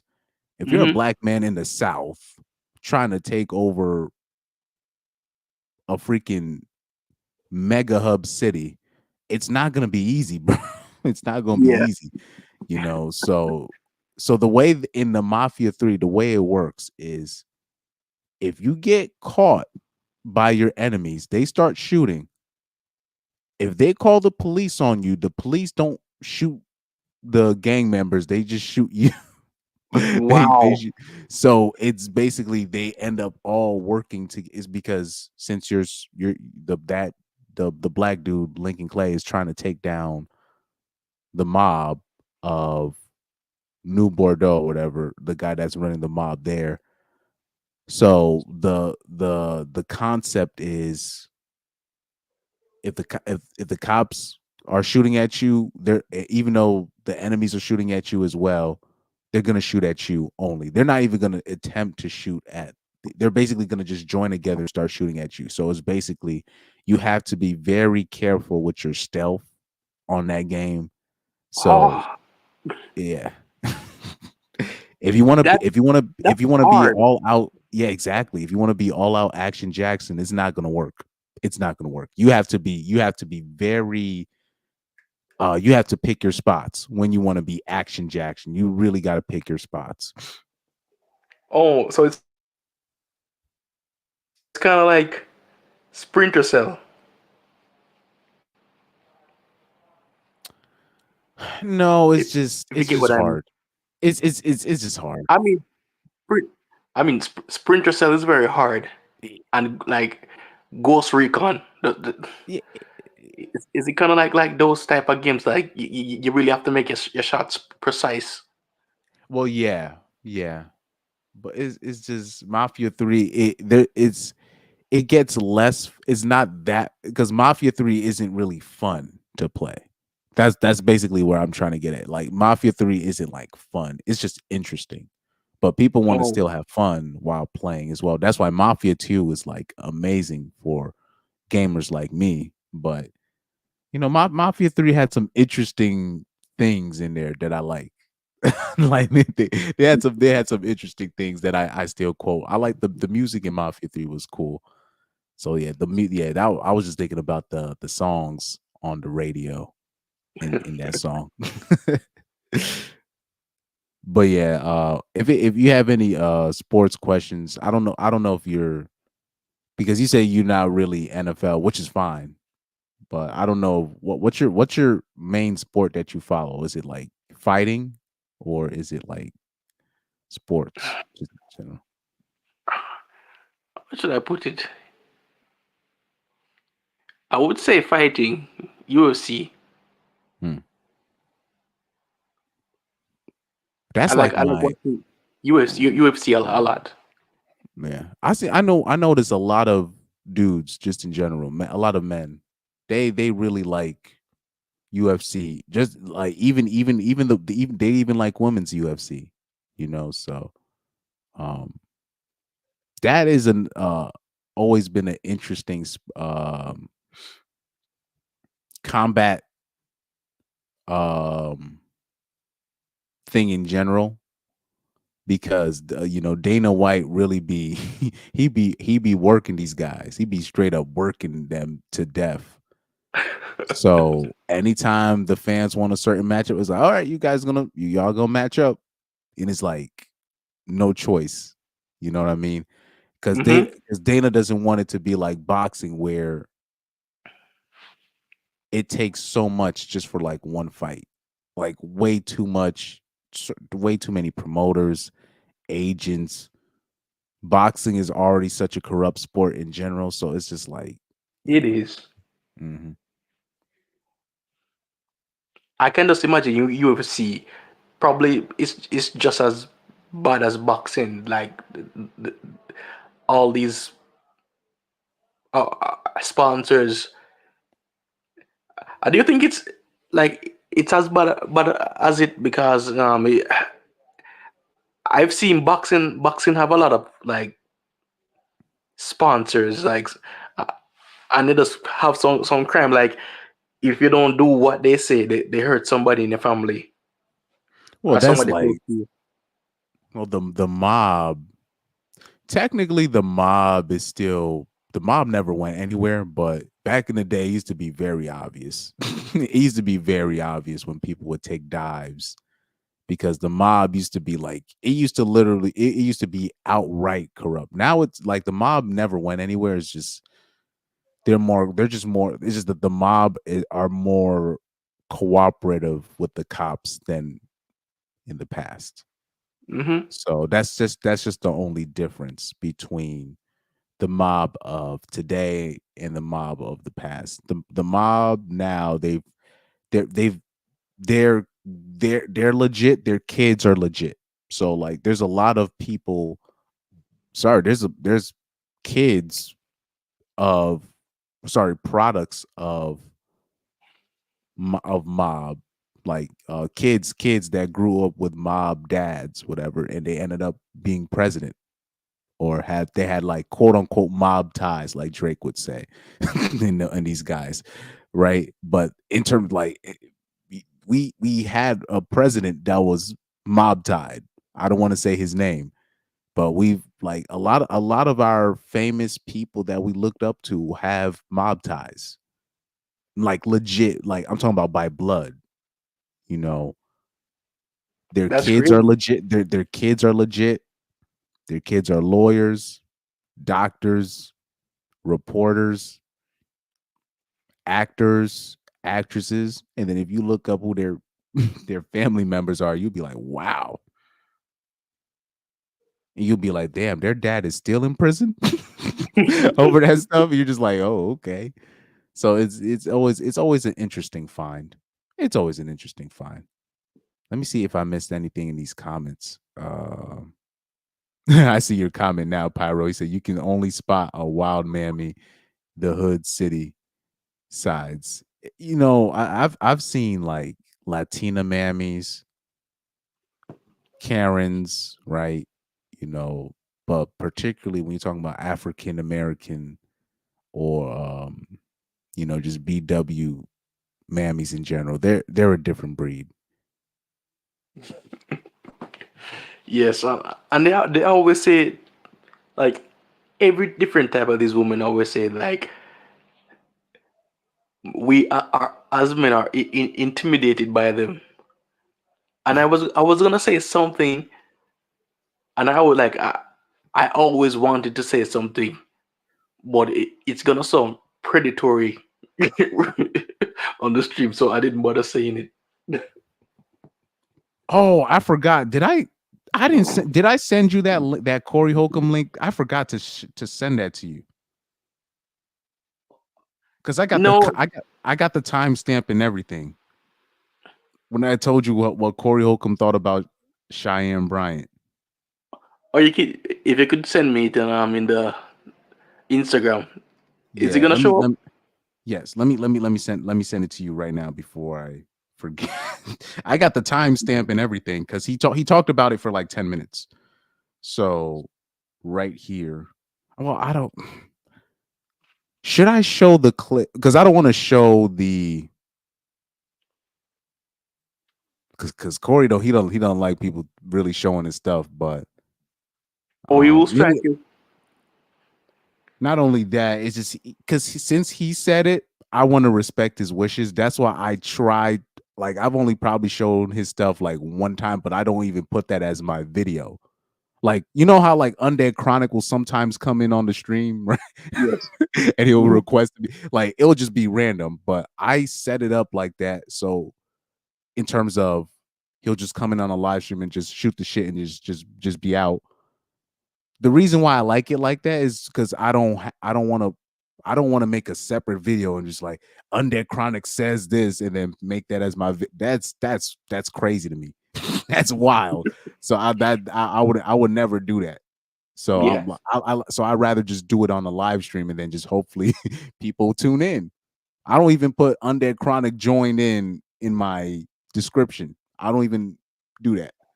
I'll just let people find out, you know. I'd rather have it like that than just be like Yeah. Undead Chronic joined my stream. I don't want to do that. I don't want to do that. And Let I them feel find it out themselves. yeah, and let people, because you've seen it. Yeah. you've been on the panel. It's just like you just come in and just like one of the legends of this space. So you just let it happen. Pause. So then you just let people find out. I don't want. I just don't want to have it like, oh, Undead Chronic joined the stream. Tune in Don't to make it too obvious. Yeah, don't make it too obvious. How should I put it?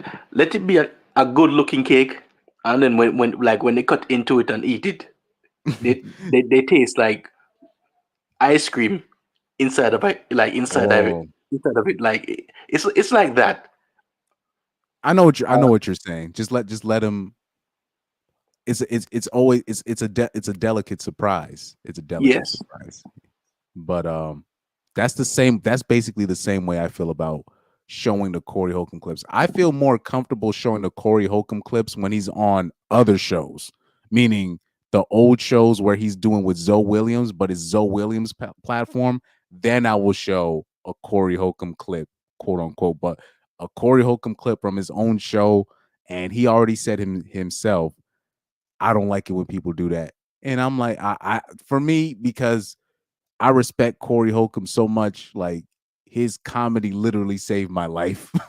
Like my life was going nowhere, bro. So I'm not. I'm gonna out of respect for him. I try not to even push it that much. So even for my videos, I don't do a Corey Holcomb clip.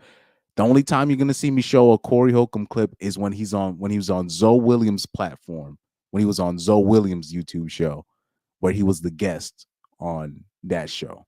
So that's probably the only time that will show Corey Holcomb. But let me send you the link though before I forget. Let me let me share this with you.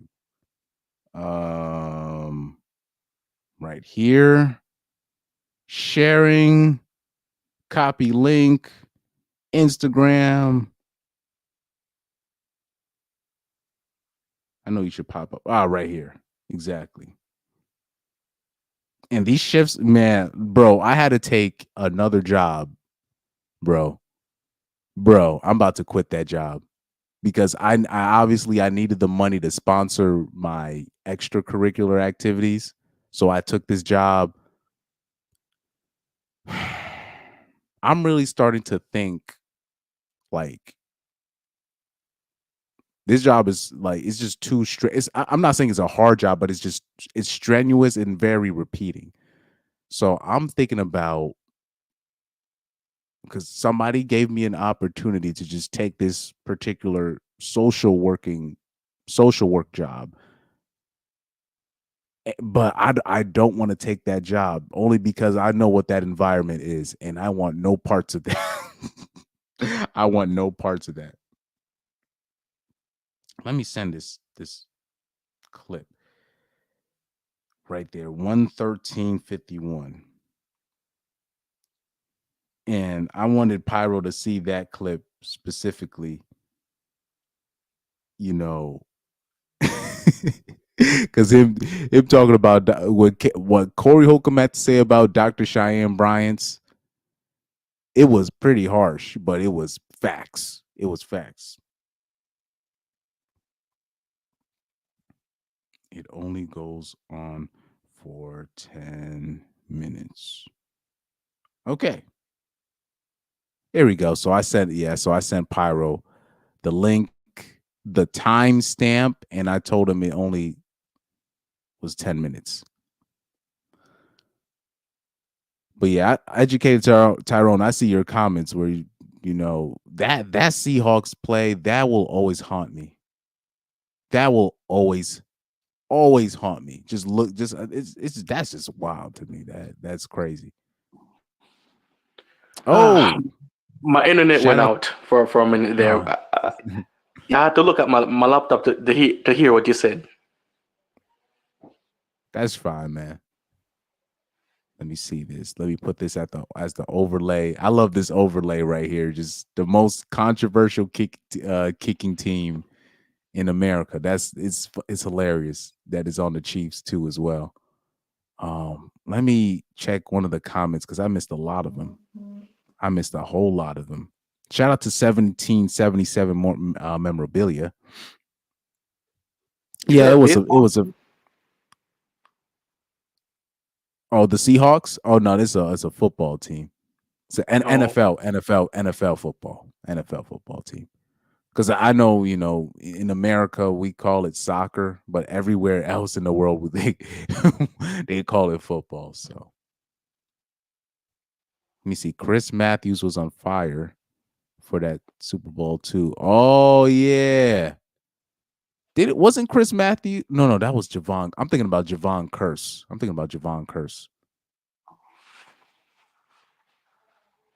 Man, let me see something here. Long LVD King said, "Do you remember the year before in the divisional round versus ATL? We made a crazy rally and last second field goal, but Pete had to take handcuffs off Russ in the second." Yeah, remember when people were talking about let Russ cook? Nope, don't let him cook. run that ball. He's good when you run the ball first and then you let him play action and let him scramble, where you basically give him the option to scramble. That's when he's at his best, when it's a run first team, and then he does a boot, he does a play action fake, and then when he rolls out on the run, it almost gives him that option to just manipulate the defense with his legs and his arm. So that's that whole let Russ cook. No, do not let him cook. Please do not let him cook. Is he that terrible? It's just he's one of those guys that he's good in a system. Like Russell, the term system quarterback gets thrown out a lot. I think Russell Wilson is a system quarterback. He only does well when it's a certain system taking place. He's not a person that makes, in my opinion, he's just not a person that makes other players better. But he's probably gonna end up being in a Hall of Fame because of his position, because he did win a Super Bowl. But I don't remember when I did the show about game changer, game manager, but that's what Cam Newton was talking about with quarterbacks. I believe Russell Wilson is a very good game manager, but when Russell Wilson was at his best, he was almost, I will say this, his feet were as good as anybody in the league in terms of running. You know what I mean? Like there was that. Russell Wilson at one time really had really good speed. Like he was really fast. Like at one point, he was like top 10 in the league in rushing at one point, like top as a quarterback. Like he was really fast. Like he was really good at, like, I remember in the Seahawks, they used to run this particular offense where Russell Wilson could run a read option where he could either pitch the ball, pass it, or keep it himself. He was really good with his feet. Like Russell Wilson, like at one point when he was healthy, I'm talking about only person that you could say was better with his feet than Russell Wilson. When we're talking about all the QBs of all time, is probably Michael Vick. But Russell Wilson, you really used to be really good with his feet, like really good, like running the ball. So what happened now? It's just injuries, and people really started catching up with Russ in terms of he's not as smart as advertised, and he's not really good at manipulating the defenses with his eyes. He was a guy that really relied on his athleticism, like really, like he kind of played with the head from the head down, pause, like from the neck down.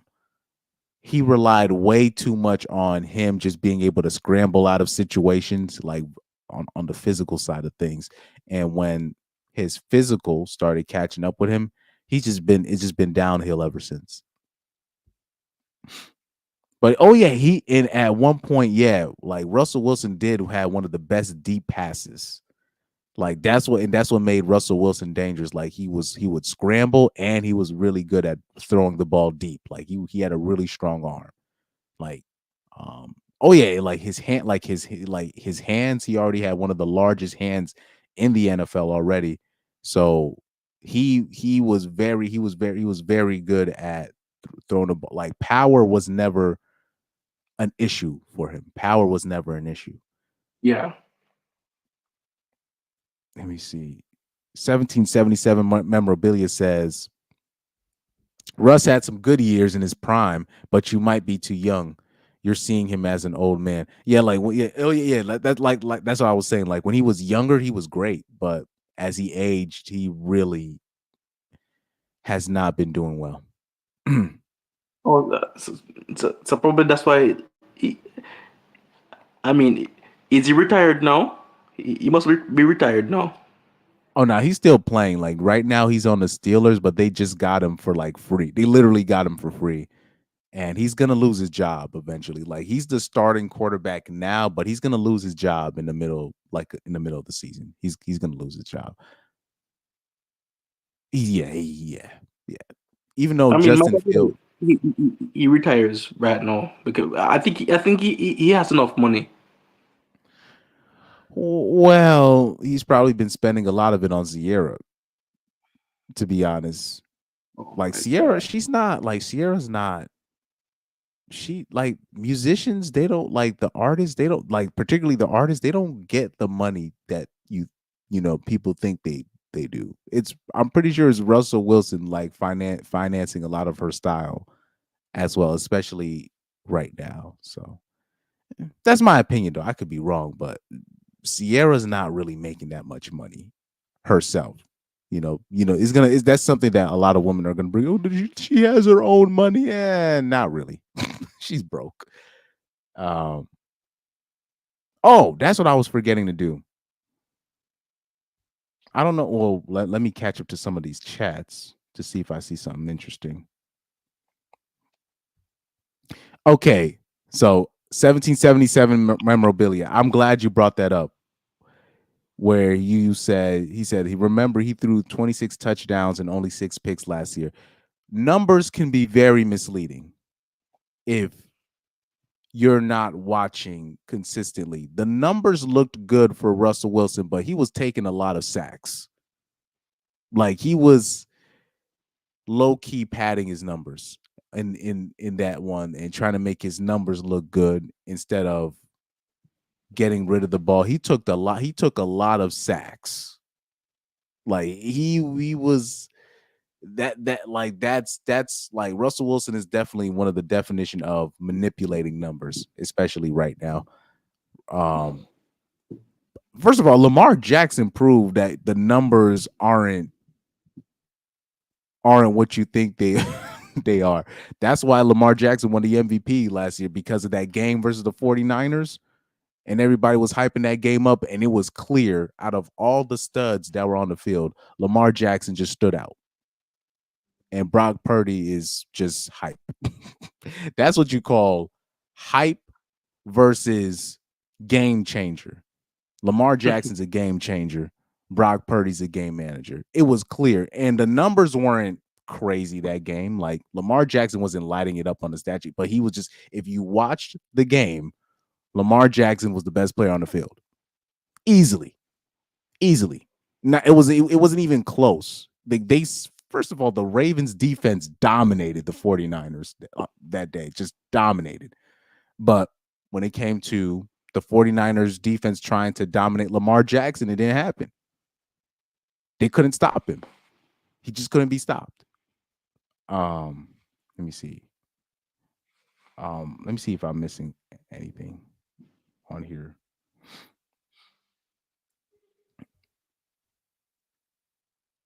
Let me see. Oh, educated Tyrone. That was a also crazy collapse. Green Bay literally gave the game away to Seahawks. That game was crazy. That game was insane. And the special teams to mess up that bad.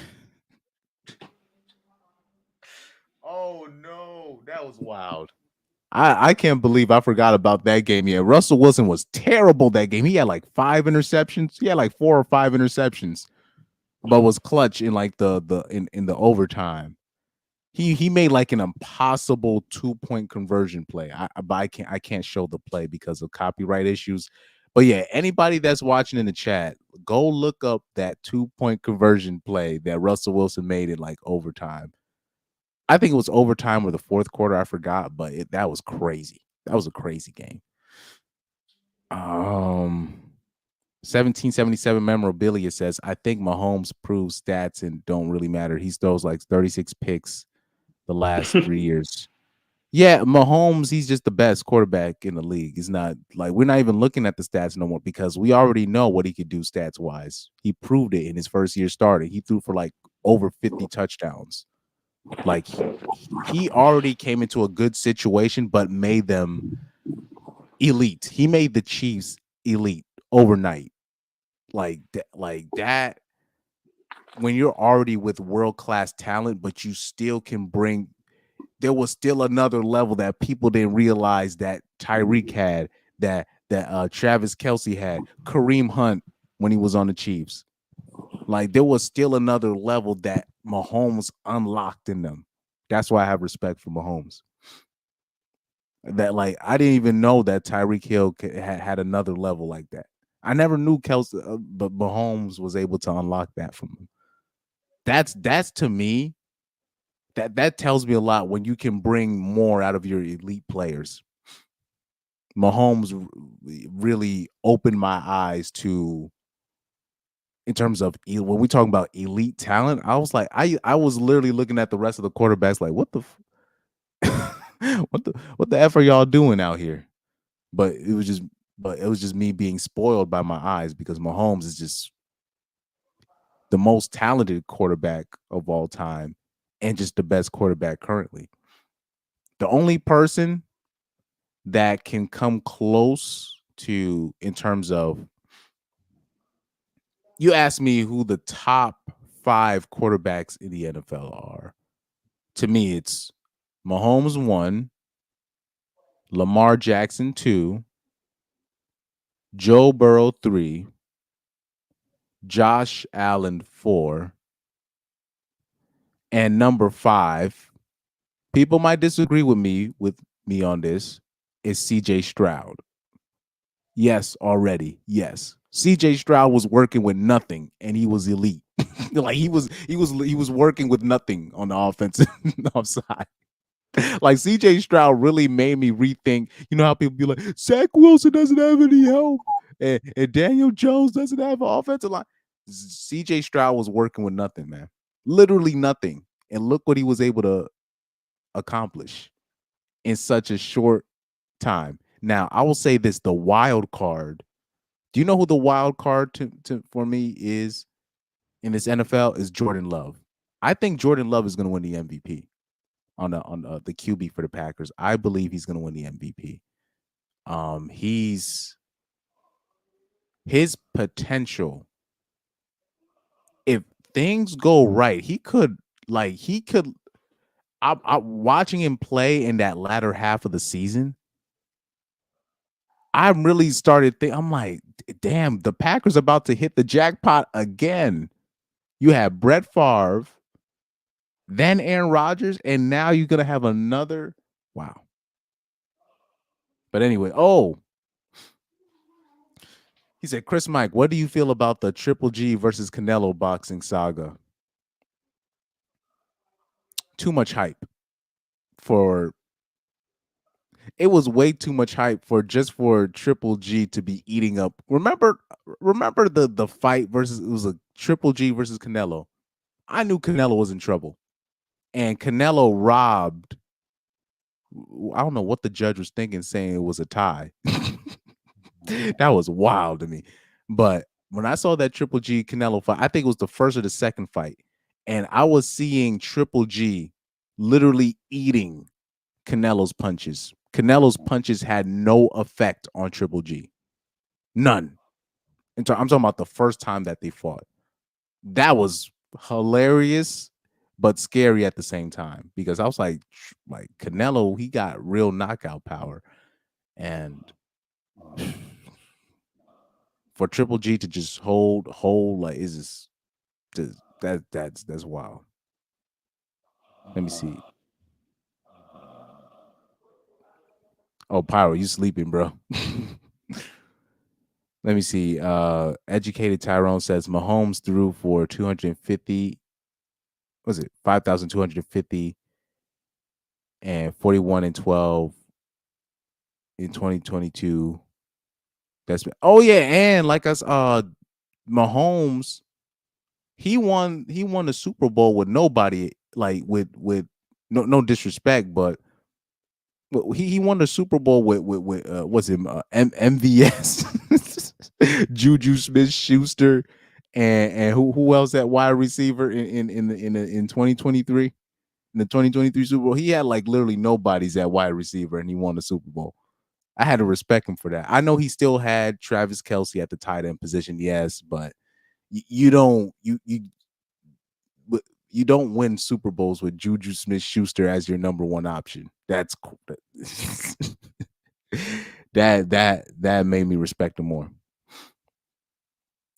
Educated Tyrone says CJ Stroud was slept in the draft too because of the Wonderlic. Oh yeah, that was stupid as hell. And the Ohio State QBs can't play.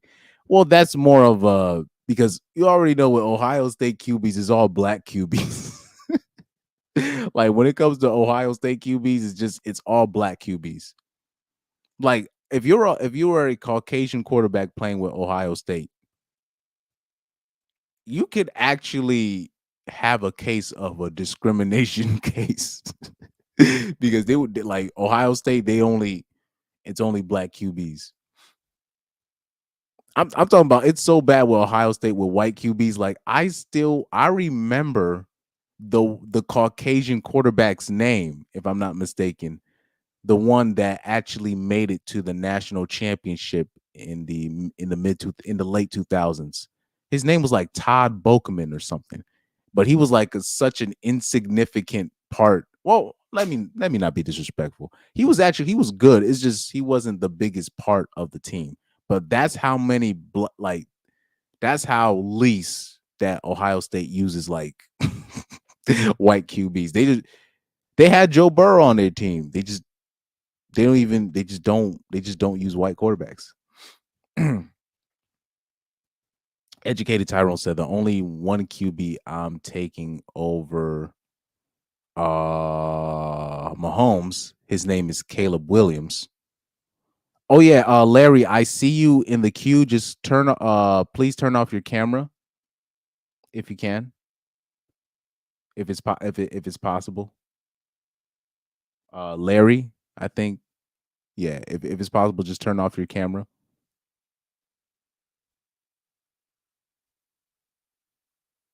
I see you showing a flip page or something, and I understand, but just no camera for now.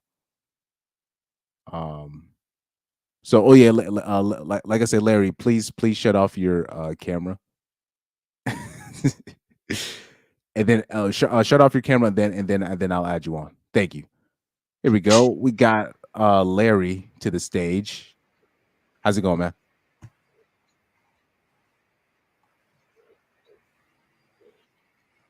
Oh man, I had to jump on here, bro. Can you Oh yeah, hear it was me? good. Yeah, of course. All right, all right. Now, I know you guys are talking NFL football, and I appreciate you for jumping on here. I was just gonna say a bunch of crazy stuff about NFL, but I'm gonna hold back, man. I'm gonna hold back, and I'm just gonna jump right back off, man, because I was gonna get really deep into it, but I just appreciate you for having me on, man. I just can't hear you that much because of the echo as well. Oh, my bad. Is it still echoing? Let me check the sound on my phone real quick. Let me check my thing. Oh, he's probably fixing it on his end. But like it doesn't like I said, it doesn't have to be NFL football only. Just stay away from baseball and hockey. I can do some baseball but I only follow the Mets and the Yankees. So that's so limit the baseball and hockey talk, but basically everything else. We could talk about basketball, we can talk about football, we can talk about soccer, even though we call it soccer here in America. But yeah, we could talk about some we could talk about boxing. I'm a casual when it comes to boxing. That's where Jameson would come in. He would understand all my boxing references. Oh, Larry was 1777 memorabilia. Okay. Uh that's okay. I was like, who? I'm like, who the hell is Larry? I didn't even know. So that was you. Okay. That's good to know. Kadarius Toney. Yeah, that's who Mahomes won the Super Bowl with Kadarius Toney. And didn't they have to bench him in the second one? He couldn't even win. Like he he couldn't even enjoy the second one because Kadarius Toney was sitting there dropping all these passes. My God. Oh man, I'll say this about Philly. Educated Tyrone said something about Phillies. Same here. I haven't caught up with Phillies since they had Ray Holiday. Was that, or am I what was that guy's name? Something Howard that used to play for the Phillies. What was his name? What's his name? Yeah, Ryan Howard. That used to be my like nemesis because the Mets would play the Phillies like a lot of times per year because they were rivals. But man, Ryan Howard used to be the bane of my existence. Every time he faced the Mets, he would always slam a home run against us. Ryan Howard was underrated, man. But I know you were mentioning, yeah, Phillies used to have a super team. Yo, Ryan Howard was a freaking beast, bro. Ryan Howard was a beast. I wonder what he's up to nowadays. I don't know what he's up to. I really don't know what he's up to nowadays. He's probably doing some speaking engagements like you see in this photo here, but man, yeah, Ryan Howard, man, he was that guy. But don't get it twisted. If people don't know, Ryan Howard was that guy, man, for real. That dude used to slam him. Pause. That was a bad dude at bat. Hey man, that was a bad dude right there. Anyways, that just brought me back to memory lane thinking about those old Philly teams. Man.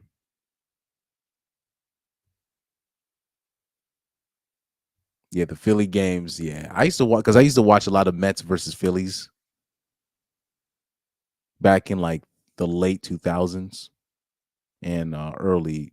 Yeah. Mostly mid to late 2000s. You know, let me see.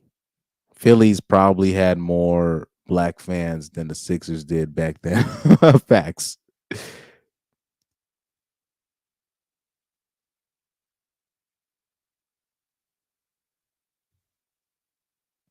He said, wait. So LVD King says, we had the dumbest Super Bowl play of all time and most cheated Super Bowl of all time versus Pittsburgh.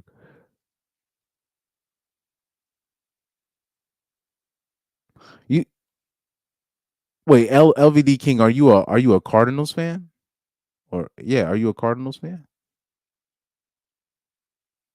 Or the Eagles fan? I'll say that. Oh yeah, when I was on tour with that jazz band, and I was in Pittsburgh and I did the stream. Pittsburgh has a beautiful downtown. Pittsburgh has a beautiful like aesthetic to it, you know. Yeah, I didn't know. Yeah, I didn't know there was a whole lot of Seahawks fans, man. I'll say this: the teams that I do respect in the NFL, obviously my team is the Titans, but the teams that I have massive respect for, just growing up, it's obviously the Ravens. Um, who else did I have a lot of respect for? Um, I'm trying to think. I used to watch a lot of the Broncos for some weird reason. But oh yeah, I said the Ravens and the Bears. So I'll always root for the Bears because of their defense. You know, their defense was always sick.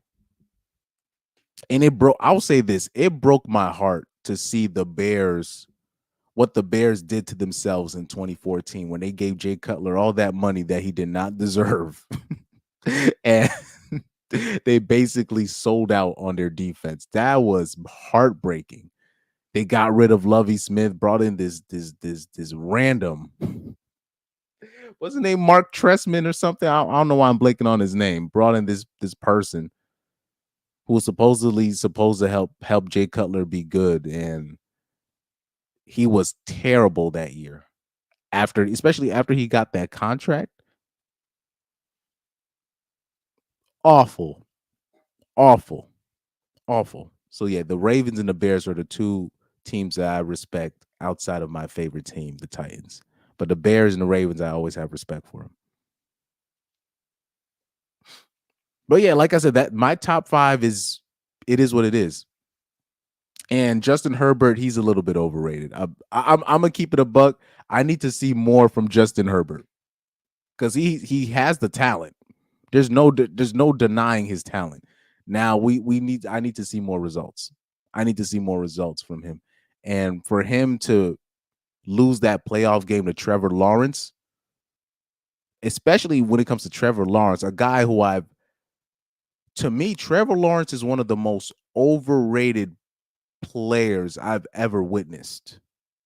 I'm talking about since him coming out of high school.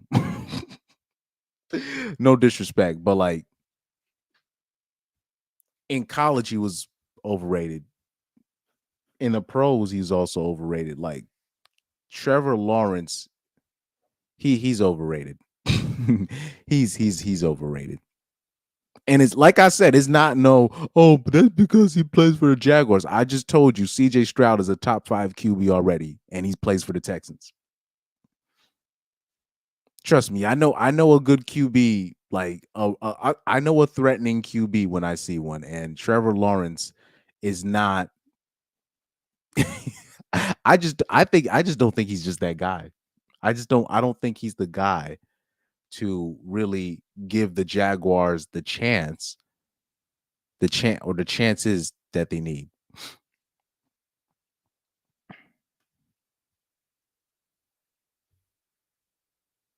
Educated Tyrone said T-Law was nice in college, but in the league, he hasn't been impressive. Exactly. Do you know who Trevor Lawrence's comp is, in my opinion? Do you know who his comp is, who I compare him to? Jameis Winston. If you really look at their career, there's not much there's not much differences in his career in both of their careers. Both played in an easy ACC conference. Both was throwing a lot of interceptions. At least Jameis Winston has a Heisman to show for it. Both were no doubt number 1 picks going into their class, right? Their classes, right?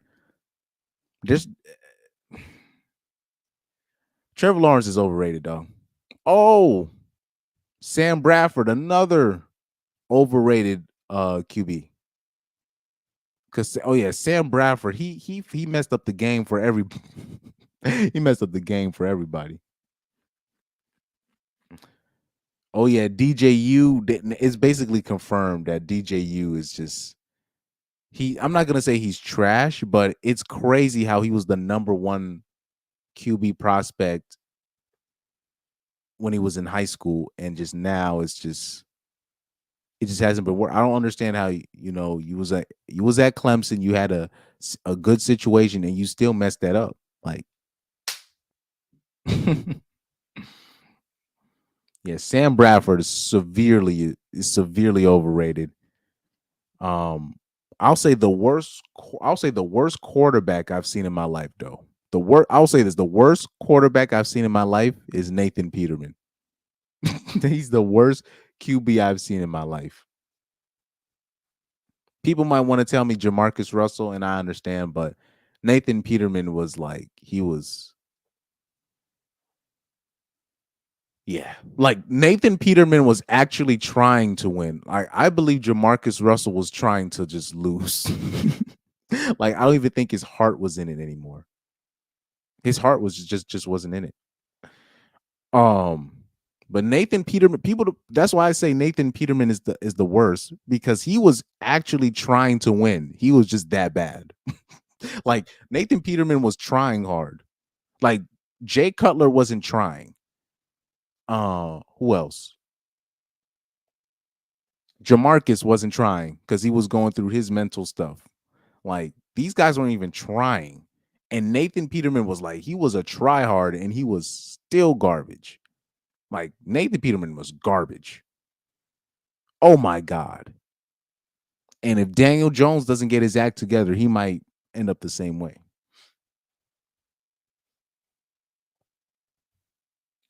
Curtis Painter. The name sounds familiar, but is he a QB? Like, is he a college? Is Curtis Painter a American? Oh, he's a. Oh, I know who you're talking about.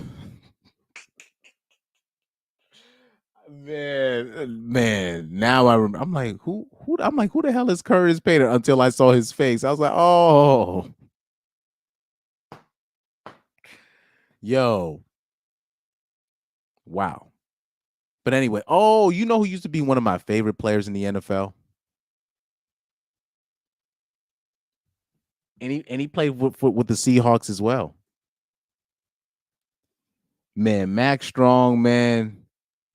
That dude was underrated, man. That dude was underrated. Max Strong was underrated. Who else was underrated?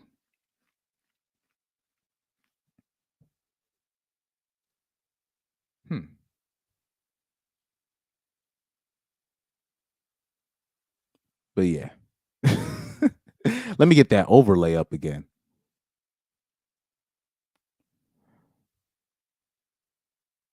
Yeah, man. Well, Curtis Painter, he got where. Well, let me not go into that. Let me not. People don't understand. Unfortunately, aesthetics play a lot of.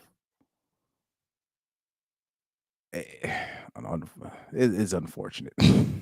I'm not even trying to get into that. It's election season. Let me see. I'm trying to look up the players that I looked up to. Oh, so right here, Joe Cole. So one of the footballers that I looked up to when I was a kid, right? So I'm gonna show you some of the people that I looked up to when I was a kid, and a lot of these are soccer players, obviously, but what people don't even know. So right here, if I show you this, right, and let me exit out of the overlay. So I don't know if people notice this, but I have a background, and it's in most of my videos. And there's the player that I'm about to show you. He's actually the background pick. People just haven't noticed it. And so I'm gonna show you, if I can find it, his thing. I don't know if I can hide it. I don't know if I can actually show his pick per se, because he was it's a background pick. I don't even think I can show it. But anyway, this guy here, English footballer. He's the guy. His jersey is, let me see, number 10 jersey. Number 10 footballer. So basically, that background of him raising his hands, that's me. That's what I filtered that photo, and I made that the background of basically damn near all of my video. Oh, it's this specific photo right here. That's the photo I'm talking about. This specific photo. I had that as like a music album cover in like 2019 for one of my tracks, but I ended up like filtering this specific thing, and what you see in the background of, like, say, this right here, if you look at the bottom, you see like the if I take off the ticker, I don't know if I can take off the ticker, and if I take off the chat, oh yeah, and you see, okay, so right here, this comment right here. So I was watching Joe Cole when I was a kid, bro, right? So in the back of his jersey is J. Cole, right? So when I first started hearing J. Cole, the rapper, this was in like what, 2009 or 2010, but I've already been watching Joe Cole ever since like 2005, 2006. That's the reason why I became a J. Cole fan in terms of the rapper J. Cole, because Joe Cole had the initials J. Cole on his jersey. Isn't that a trip? Isn't that a trip? Like that's literally the reason why I started listening to J. Cole the rapper, because of Joe Cole. Now, the reason why I hold Joe Cole in such high regard is because he was one of the first creative English midfielders that was really, he didn't play like the typical English player. That's why I looked up to him so much. He was a really great attacking midfielder, can play. He usually played on the wing. He got fouled a lot. He got abused really by those English defenders, but he was great.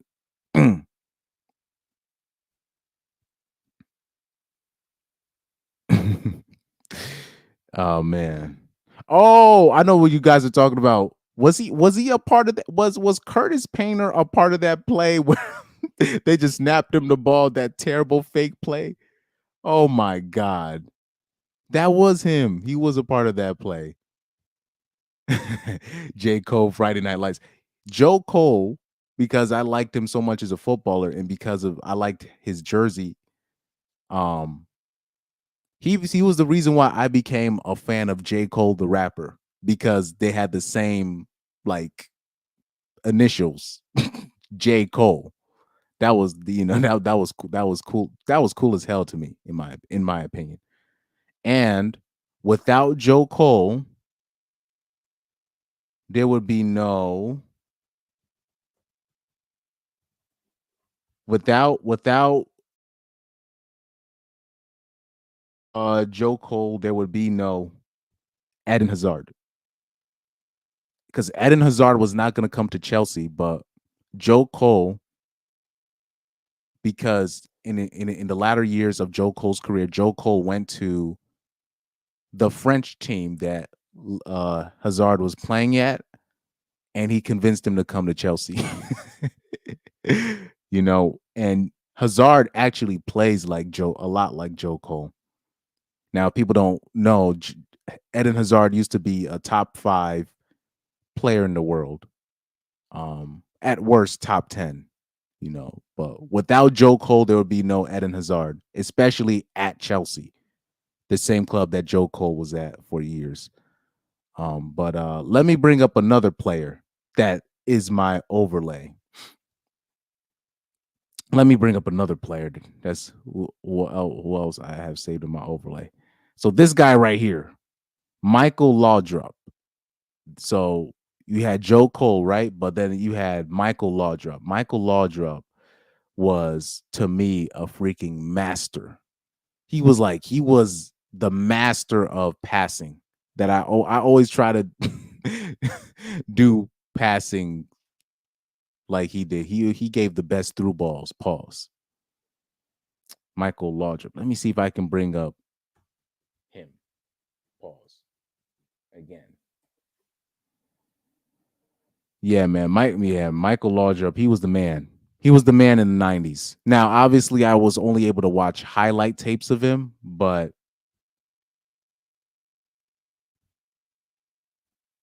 according to, the people I grew up, they really liked how he played.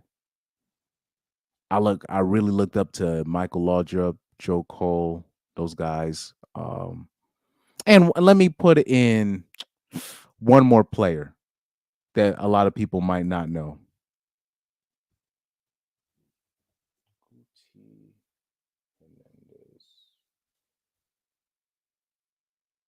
This guy right here, he is another master of the pass. This guy was incredible. But the thing is, when he was at Real Madrid, like he was obviously one of the better players. But the only reason why he wouldn't start consistently is because of his health, and he liked to party. Guti was the life. He was literally the life of the party. He liked to party, but he had like his passing was ridiculous. He used to try all types of crazy passes that you would have never thought. This dude was a master. This dude was a legit master. Okay, and let me bring up two more people. Nelson Dita, my favorite keeper of all time. And another one of my favorite keepers of all time, Canizares. Two of my favorite keepers of all time. Yeah. Those guys are awesome. But anyway, that was just a quick. I just wanted to put that out there. Rocky's in. What's up, bro?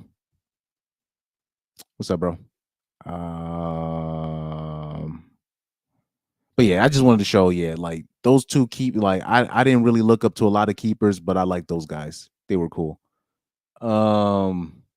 What's another really good keeper?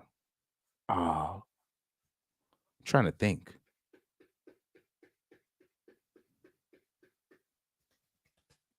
Who was another really good keeper that was very respectable, that I respected a lot?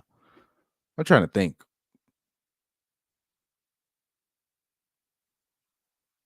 Really trying to think. Yeah, because I didn't really look up to a whole lot of keepers. Yeah, let me see. Let me try something out. Gregory Coupet. He was good. I like Gregory Coupet. He was cool because he was like one of the few undersized keepers. I don't know if you can call 6 feet undersized, but French keeper. He was cool. Oh,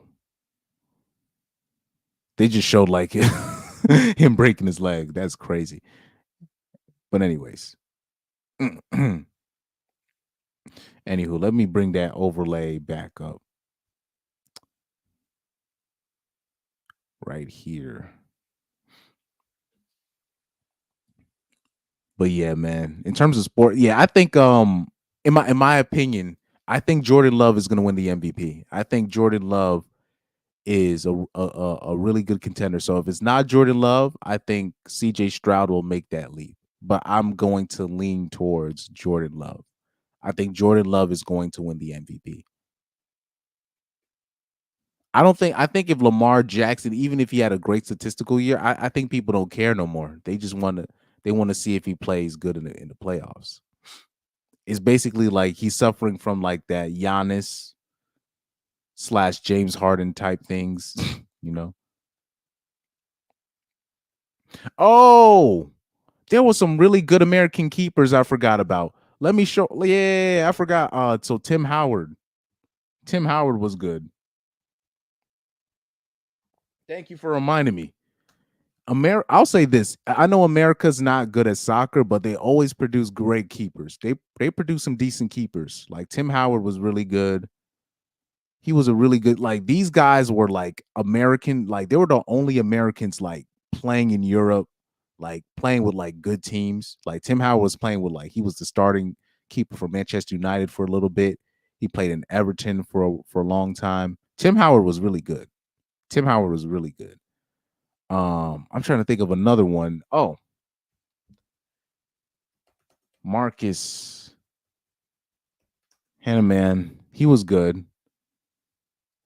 Marcus Hanneman was the man. He played for Wolverhampton Wanderers in England for a little bit. I guess he retired. Yeah, he retired as a Oh yeah, Brad Guzan, another really good American keeper. played overseas, played in England for a little bit. Let me see. Brad Friedel. Brad Friedel was good. Brad Friedel was good. Like he played like for like some top clubs too as well. I'm blanking on these names. Yeah, America usually produces some good keepers, man. Casey Kellerman, that's what I'm forgetting. Casey Keller or Keller. Like Casey Keller actually played with some decent clubs. He played with a club in Germany and he played in England. He played for Fulham in England. He was really good. Like Casey also played in Spain. He was really good. Very, very, very, very, very, very good. Very, very good. But yeah, America is always like if there's one thing about America, they're gonna produce some nice keepers. They always produce good keepers. They always do. Yeah, I know some American keepers. They nice, man. Oh, that's the reason why I think. I wasn't even. I'm sorry, guys. The overlay was still on. The overlay was still on. My bad. Hold on for a second. The overlay was still on. That's embarrassing. So we have Casey Keller, right? We have Casey Keller. We have Tim Howard. We have Brad Friedel. We have Brad Guzan. And I said Tim Howard, and then I didn't show you Tim Howard yet. And then last but not least, we have Tim Howard. All those guys came out in like the 2000s. Oh, no, sorry. Brad Friedel came out in the 90s. Marcus Hanneman came out in the 90s, I think, as well. Got Marcus Hanneman, another great American keeper. Like, I remember, like, yeah, in the 2006 World Cup, I remember, yeah, USA, they brought Casey Keller, Tim Howard, and Marcus Hanneman, if I'm not mistaken. I could be wrong. 2006 USA World Cup roster. What did they bring? I know they brought Casey Keller was a starter. And forgive me, 2006 was a long time. I was about to say, yeah. I'm like, yeah. Well, I'm like, wasn't Marcus Hanneman was on the squad? Yep. So, yeah, it was Tim Howard, Casey Keller, Marcus Hanneman, and Casey Keller was the starter. Yeah, they had that's a stacked goalkeeping. Yeah. That's really good to have like 3 really good goalkeepers that you can just pick. That's very convenient. That's very convenient.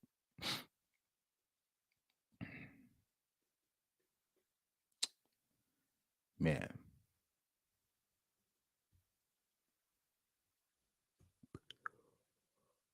Yeah, but Tim Howard was really good, man. Tim Howard was really good.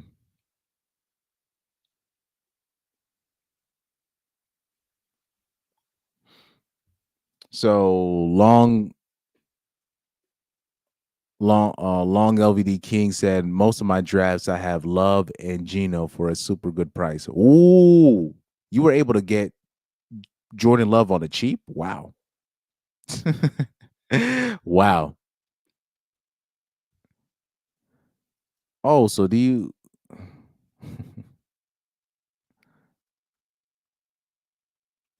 they're never gonna like after I saw Cooper Kupp got robbed in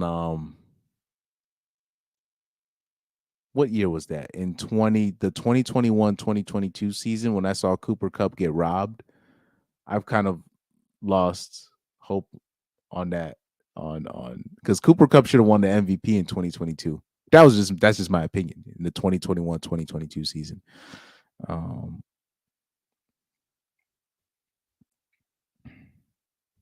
He said Jordan Love and Dak are cheap this year. Dak is a great person if in terms of fantasy. If you want to, I'm pretty sure when it comes to fantasy, I'm pretty sure Dak is a dream.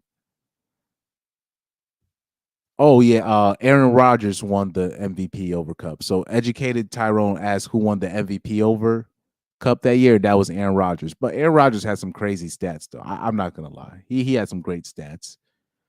Aaron Rodgers had like 48 touchdowns, 6 interceptions, like something crazy. Like he had like 45 touchdowns, 6 interceptions, if I'm not mistaken. Let me search up something. Aaron Rodgers stats 2021 to 2022.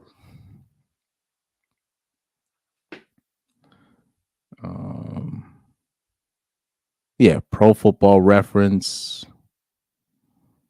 This show.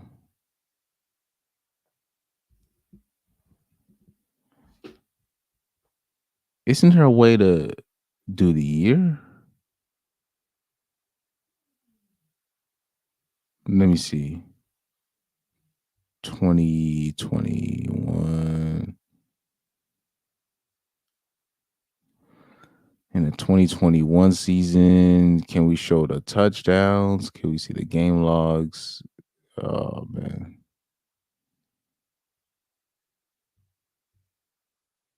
Aaron Rodgers stats 2021, 2022.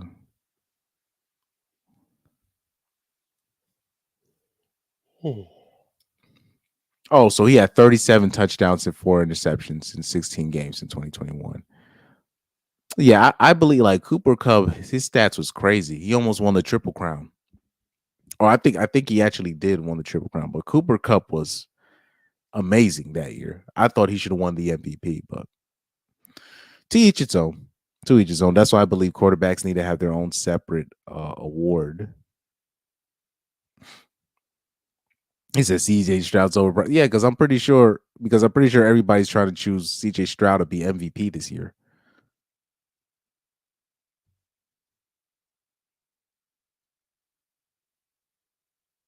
Yeah, Cooper Kupp was awesome.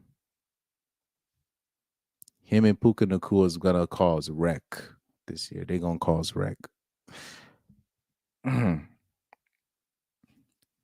yeah, if I'm pretty sure you can get Kyler at a bargain as well.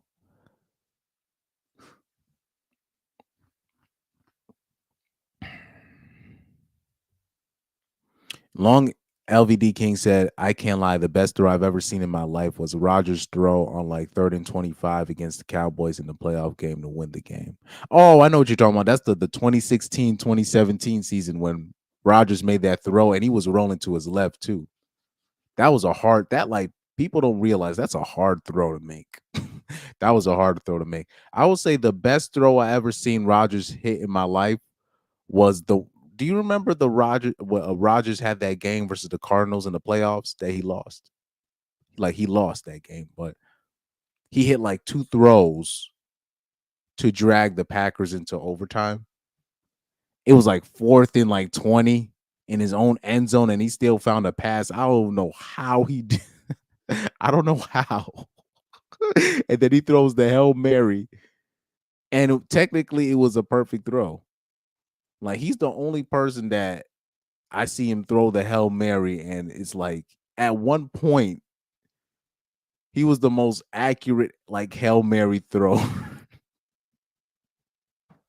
I don't even know how that's possible, but like yeah, Aaron Rodgers when he's locked in, he's scary accurate. It's like he's throwing darts, like legit throwing darts at a board. Because Aaron Rodgers he's like really accurate when he passes. Like very, very accurate.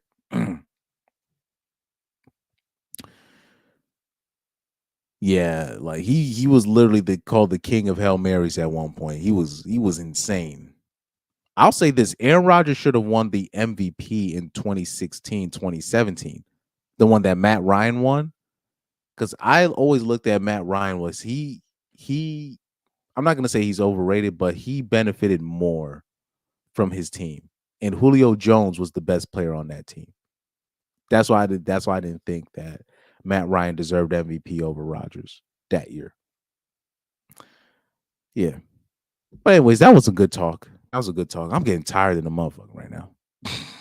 That was a good talk. Oh, I don't know when I'm gonna do this, but I do got to do the DHS list. The DHS list. I do got to do that. List. Oh, was it diverting hate male supremacy metric?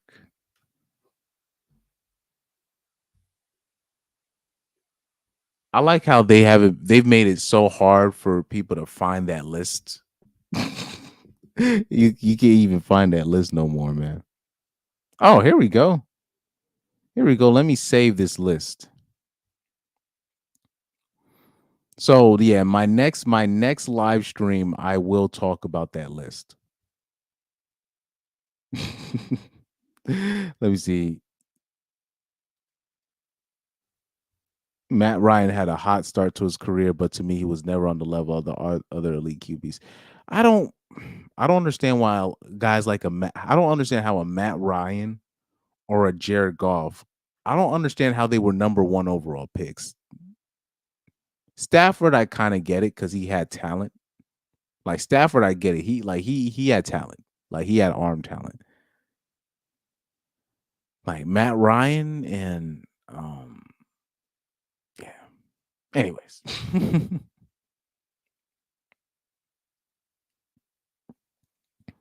Like Stafford had talent. Like Stafford, I remember him in Georgia. He had talent. He had talent.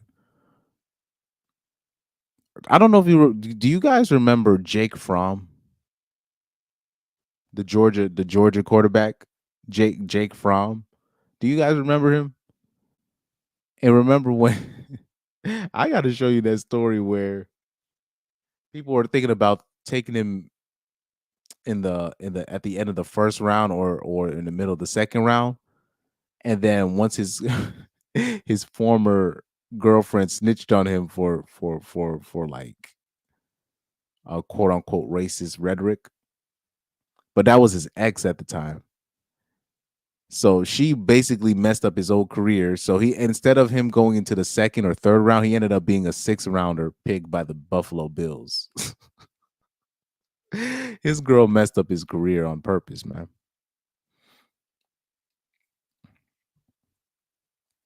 Yeah, Stafford was playing through injuries.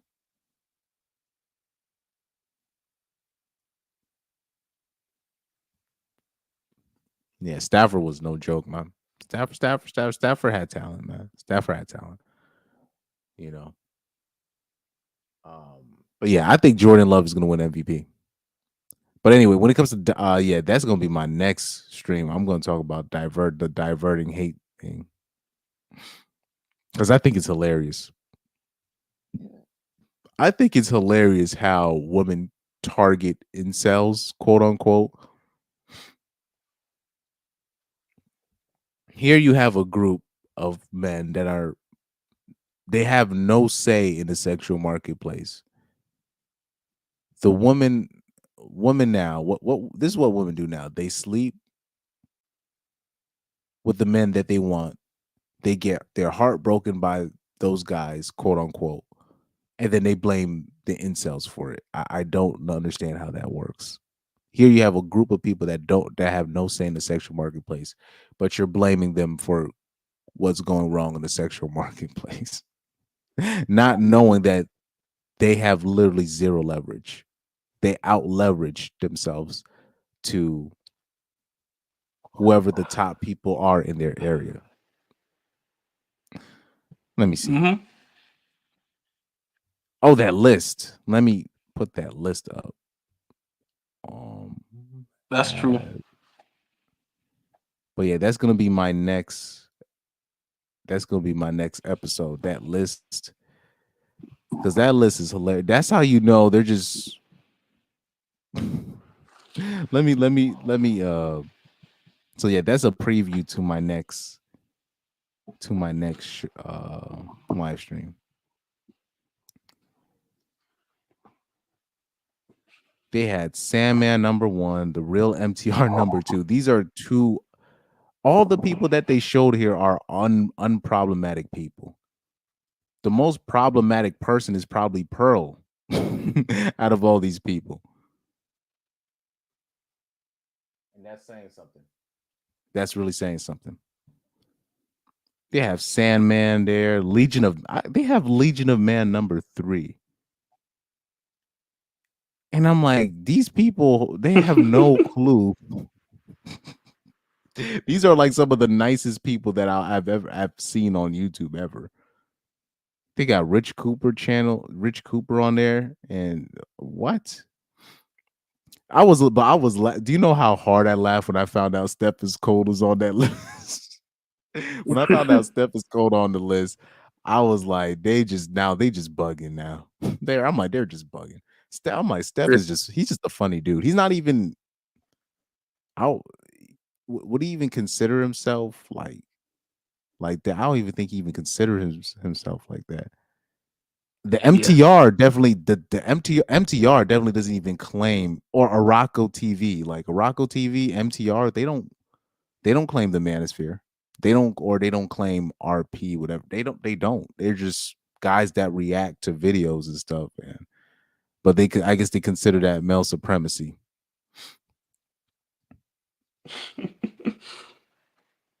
So Chris.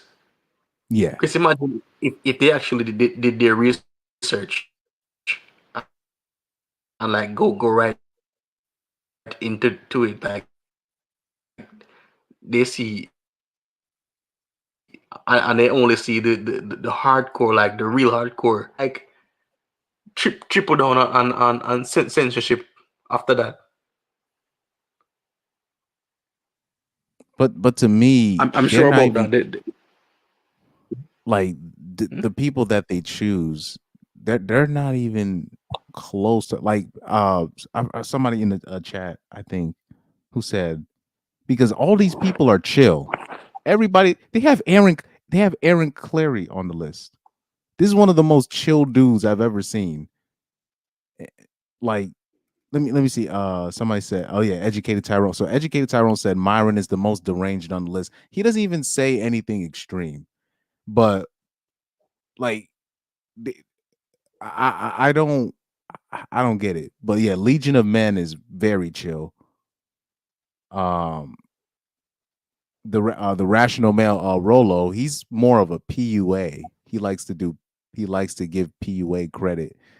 But just to let you know, guys, these men on this list, they're on the same lists, in the same radar as terrorists now. So we're just in complete la la land right now. These people are on the same list as terrorists. Wow. Terrorists. Next to Araco TV. That's wild to me. Particularly, I'll say Araco TV. Steph is Cold. Steph is Cold is just funny to me, but Araco TV, he just be reacting to videos and he be mad chill. But remember, Pyro already said, like, it just interests me how, like, Americans, something bad happens and the people that they point their finger at is just they need a scapegoat. It's always the same thing. They always need a scapegoat. Always. It's every situation they need somebody to blame. I don't understand how you, as if you're a woman, you're blaming an incel for you don't even have to deal with incel. You don't even have to worry. You don't even have to worry about these people. Especially if you're a woman, you don't even have to worry about that. Yeah, because the first thing is you're not even looking for them. That's the first thing. If you're not gonna deal with the average dude, what's the point? Like, what's the chances of you dealing with an incel? But the thing is, like, on TV, like shows like Evil and on CBS and stuff like that, they basically portray like incels as like these skinny, raunchy Caucasian dudes that are that think that they're unattractive and they're dangerous and they want to shoot up the place and all that stuff. Like that's kind of how they portray these people on TV. So I think that's another part of the game. But yeah, that's just I don't like. So if the educated Tyrone just said it, he said if the incels are invisible to them, they're so I don't even understand why they're talking about we need to worry about this incel. But here's the scary part though. And I told you they were doing this on purpose. How they keep on grouping the incels with the red pill. And I was saying like they're doing that on purpose so they can, if they quote unquote take down the incels, it's an excuse so they can take down the RP space as well. And I will laugh if they do it though, because at the end of the day, women are going to be women. Somebody's going to have questions. Women are going to be women. Somebody's going to have questions. Yeah. They could take all of our channels. It's just going to be more channels that pop up because women are still going to do what they do. Men are just going to be still confused. So, yeah. Oh, right here. You see? He said, "Yep, incel is a Yeah, that's why I catch-all call it term for manosphere podcaster."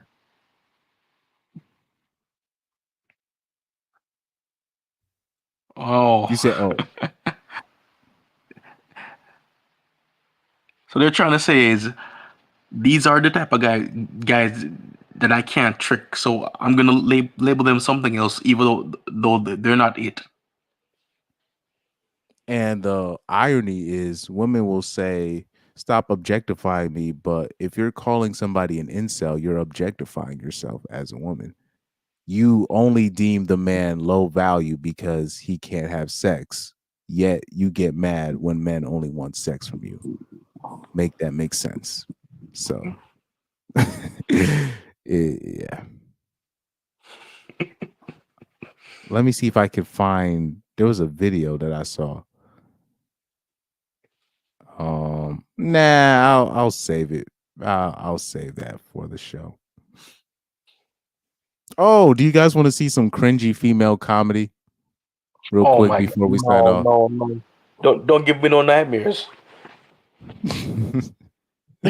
Yo, they just let any female comic just come up there, dog. I'll be laughing. Type. Thanks for asking. Is all babes, and I don't gotta ask where they are because they're always reflecting.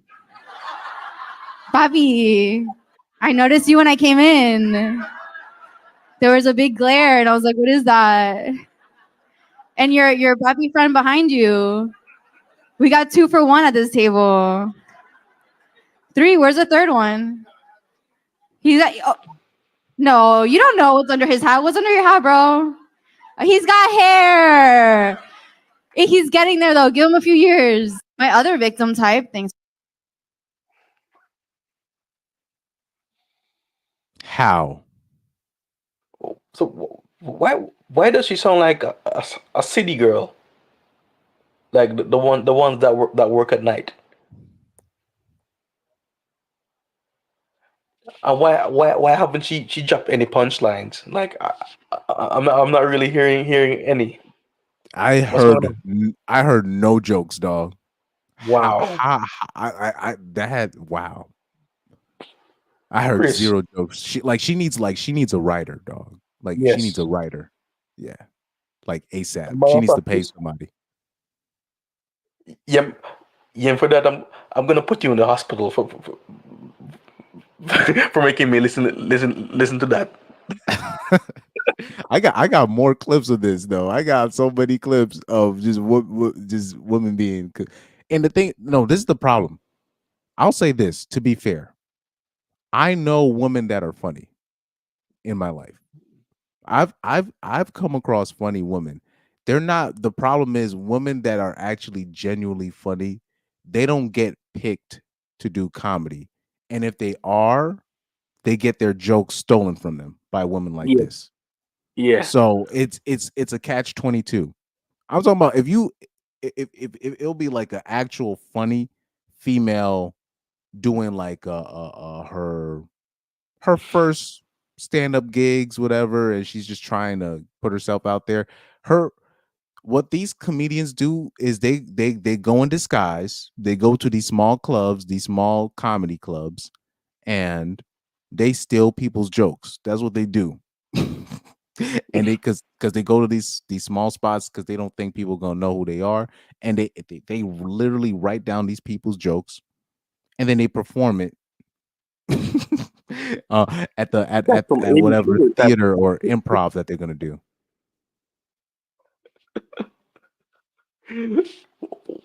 Like, why are they trying to be Amy Schumer or something? Like, I heard she steal jokes too.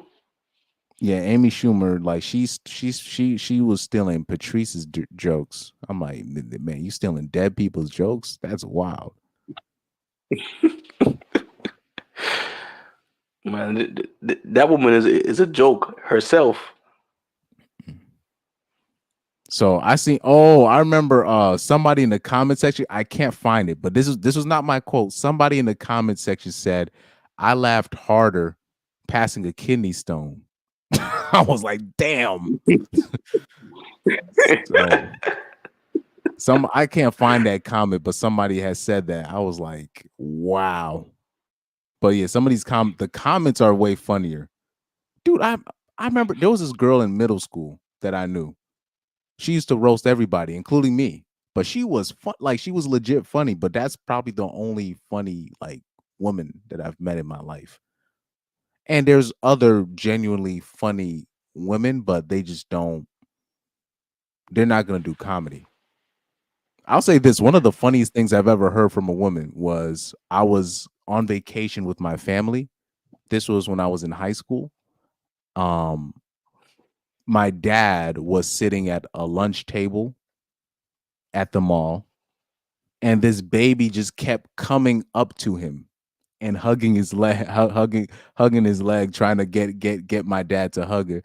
And it was two women. She was like, "Oh, I'm sorry. I'm sorry. My baby she just keeps doing this." And the female friend said, "You see, this is why she keeps doing that, because you don't know what her daddy is." I was like, damn. That's cold. That's cold, but that was funny. That was hilarious. Do you know It how is. hard I laughed? She says, "You see, that's why she keep doing that, because she don't know who her daddy is." I was like, damn. If you ask my dad about that story, that I'm telling you, that's what happened, man. That was wild. Like, now that's funny. But a woman like that, she's not gonna be a comedian. Like actual funny women, they will say jokes like that. But if you're saying jokes like that, women are not gonna like you at all. So Yeah. like I know, like I'll say, I'm trying to think of some funny things women have said that I did find funny. Oh, remember that Indian woman I showed in one of my videos? Yeah. That I remember. her sister had it made where basically she found a rich husband, she got money, she gets taken care of, and she said, and the mother-in-law is dead. I was like, damn. I was like, you know what? That's funny.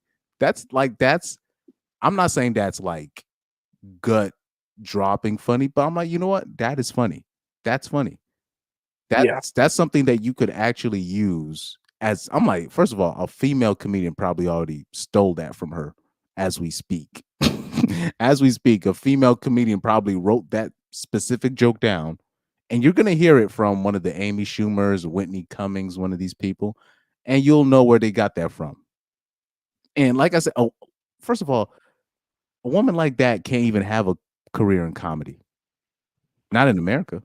So it's, unfortunately, it is what it is on that end. But yeah, these are the people like so her name is Daniela Delfino. Well, Florida. she had 3 D's in her name. Wow. I wonder how old she is, man. Can't be no more than But I'll say this, yeah, girls like that, she's clearly screwing somebody. She's clearly screwing somebody. Yeah. Man, yeah, do I have another example of a female comedian that I saw? Because I remember I saved another I saved another one, but it was like, yeah, this is the one right here. I could not believe this joint. This was so bad. Is a hijabi in the daytime, but a hijabi at night.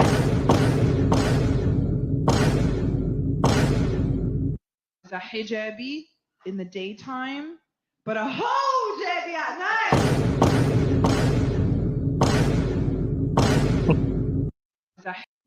And I was like, wow, that's the punchline.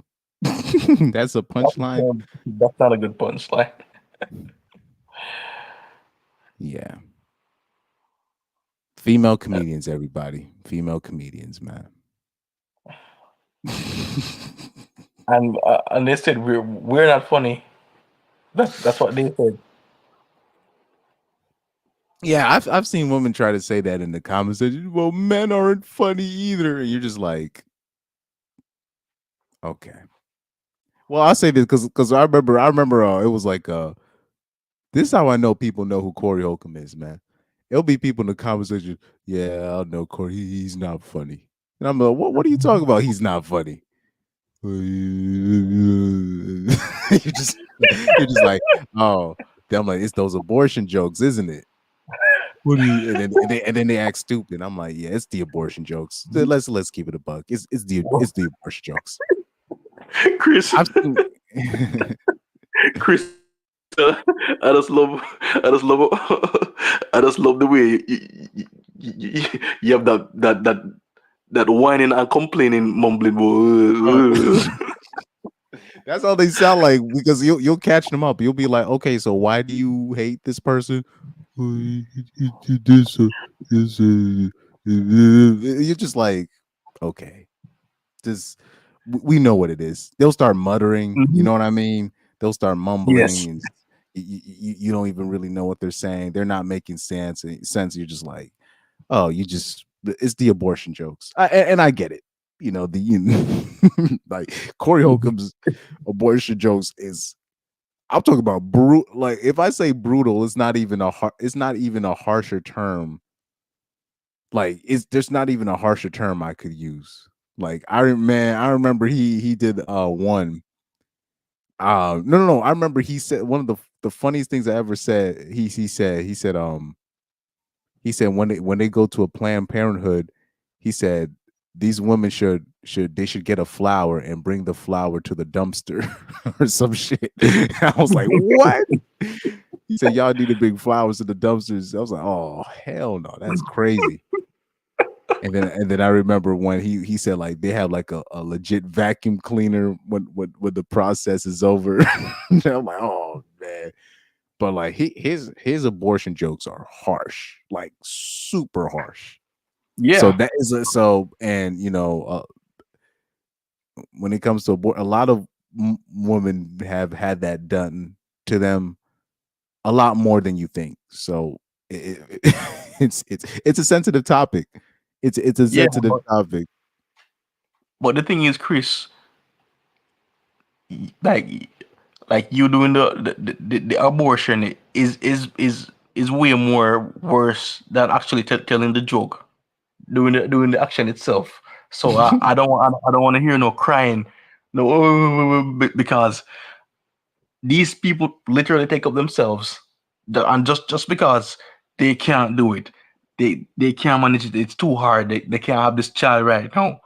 We have protections and all these things. You shouldn't be out here hitting anybody raw, especially with these STDs and STIs around in the first place. So I don't want to hear it from none of them. They enable this abortion foolishness. Let me see some. Yeah. Hojab. I see somebody in the comment. Hojabby. Yeah, that's wow. That's. But yeah, every time. Look, I've seen the most serious of women.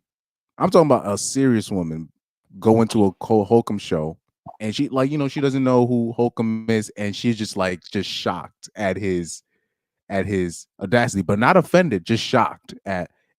It's just like I could see in her face, like you could tell, like, okay, this is what my homegirls was saying. Don't come to this, this show because it's just like it's like now it's like she now understands why people hate Kokum, and it's not like it's almost like a discovery.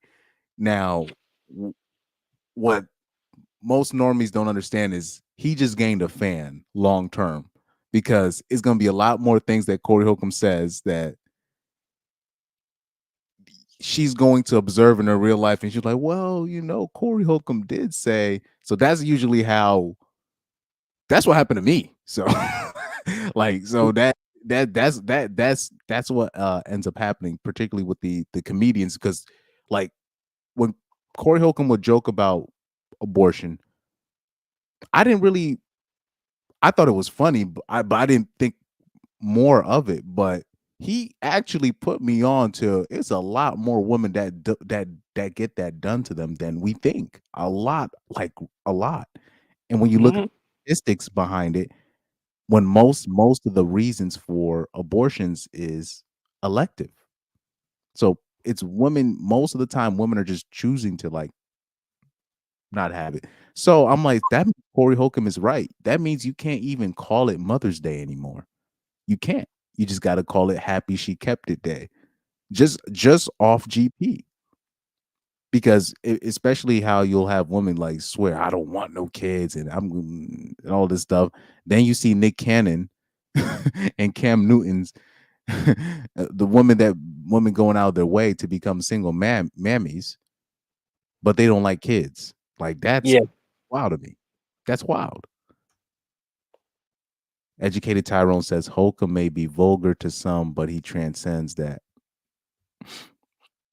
Educated Tyrone says, even if I was a bougie rich Brad from the valley, I would still think Corey has. Yeah, I saw that. I saw that in the comedy. Like I would see people from different backgrounds. I would see a Brad, or I even saw old Karens. They found Corey Holcomb funny. So most of the pushback that he gets is from Black women 30 to like 38. The younger Black women actually love Corey for some reason. Is weird. Like I'll see the 20-year-old women, like Black women in the show, they'll be laughing at Corey, like they'll be dying laughing. But then it's particularly millennial Black women, millennial and Gen X Black women.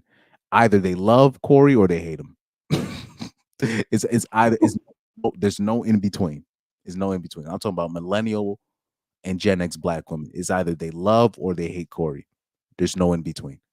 So that's what it is with like guys like Corey, Patrice, God rest his soul. Oh yeah, Corey's coming to New York. I don't know when, but he's coming soon. Pause. So I gotta see him there. I'm definitely gonna I'm gonna spend that money to see him in New York. So yeah, I think that'll be all for today. I think that's it. Any last words, Pyro, on the stream? I know I was kind of all over the place on the stream, but anything that you took from any last words? Yeah, I was saying most. Yeah, I was saying like most of these athletes with these high stakes divorces, like it says 80% the divorce rate for athletes of any sports, if they're making big money.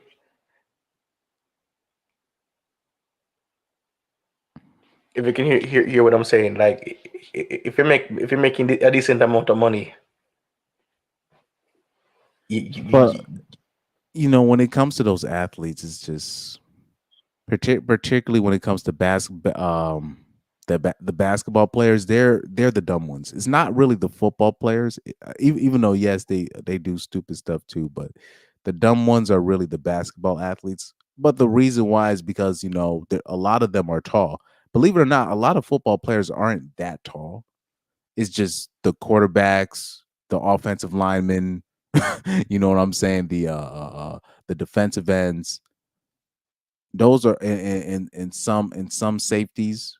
No, actually no. But it's just particularly the quarterbacks, the offensive and defensive linemen are usually the biggest players on the team.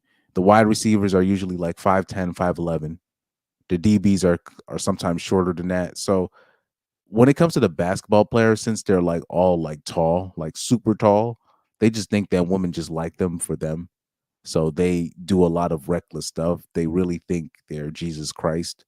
So it's ego with basketball players, which leads them astray. So this is why they end up 9 times out of 10 choosing the quote unquote wrong woman. And even then, I don't even think unfortunately LeBron James, he's on the clock, unfortunately. You know, he did marry Savannah in California, so he's screwed. The 10-year mark is already over. You know, there's just nothing we can do about that.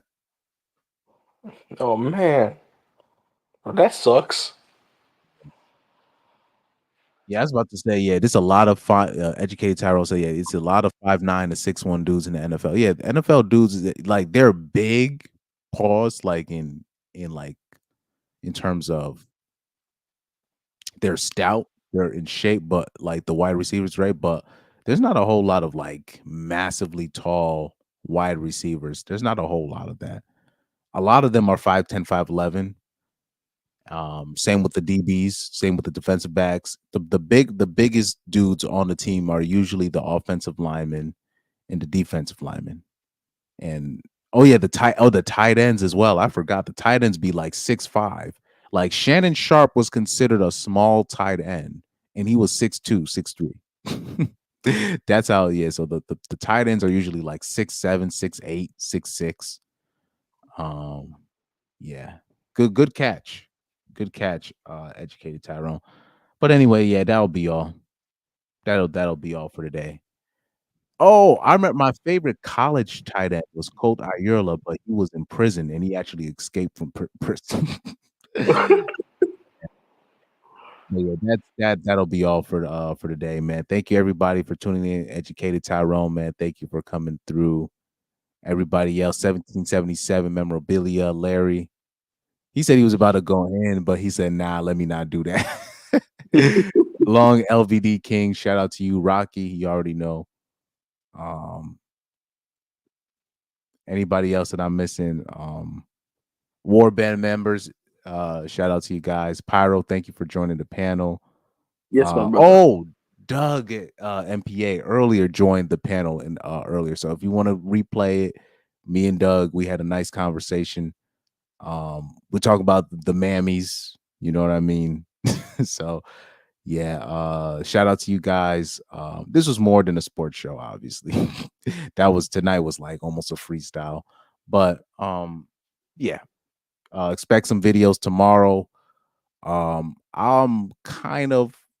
technically off per se in terms of work, but I'm gonna really be I'm gonna really have to grind out these videos, and it's gonna be tough, but I'm gonna make it work. F it, I'm gonna make it work. So shout out to you guys, and I'm out. Peace out, Pyro. Yeah, see you soon, man. See you soon. Mm-hmm.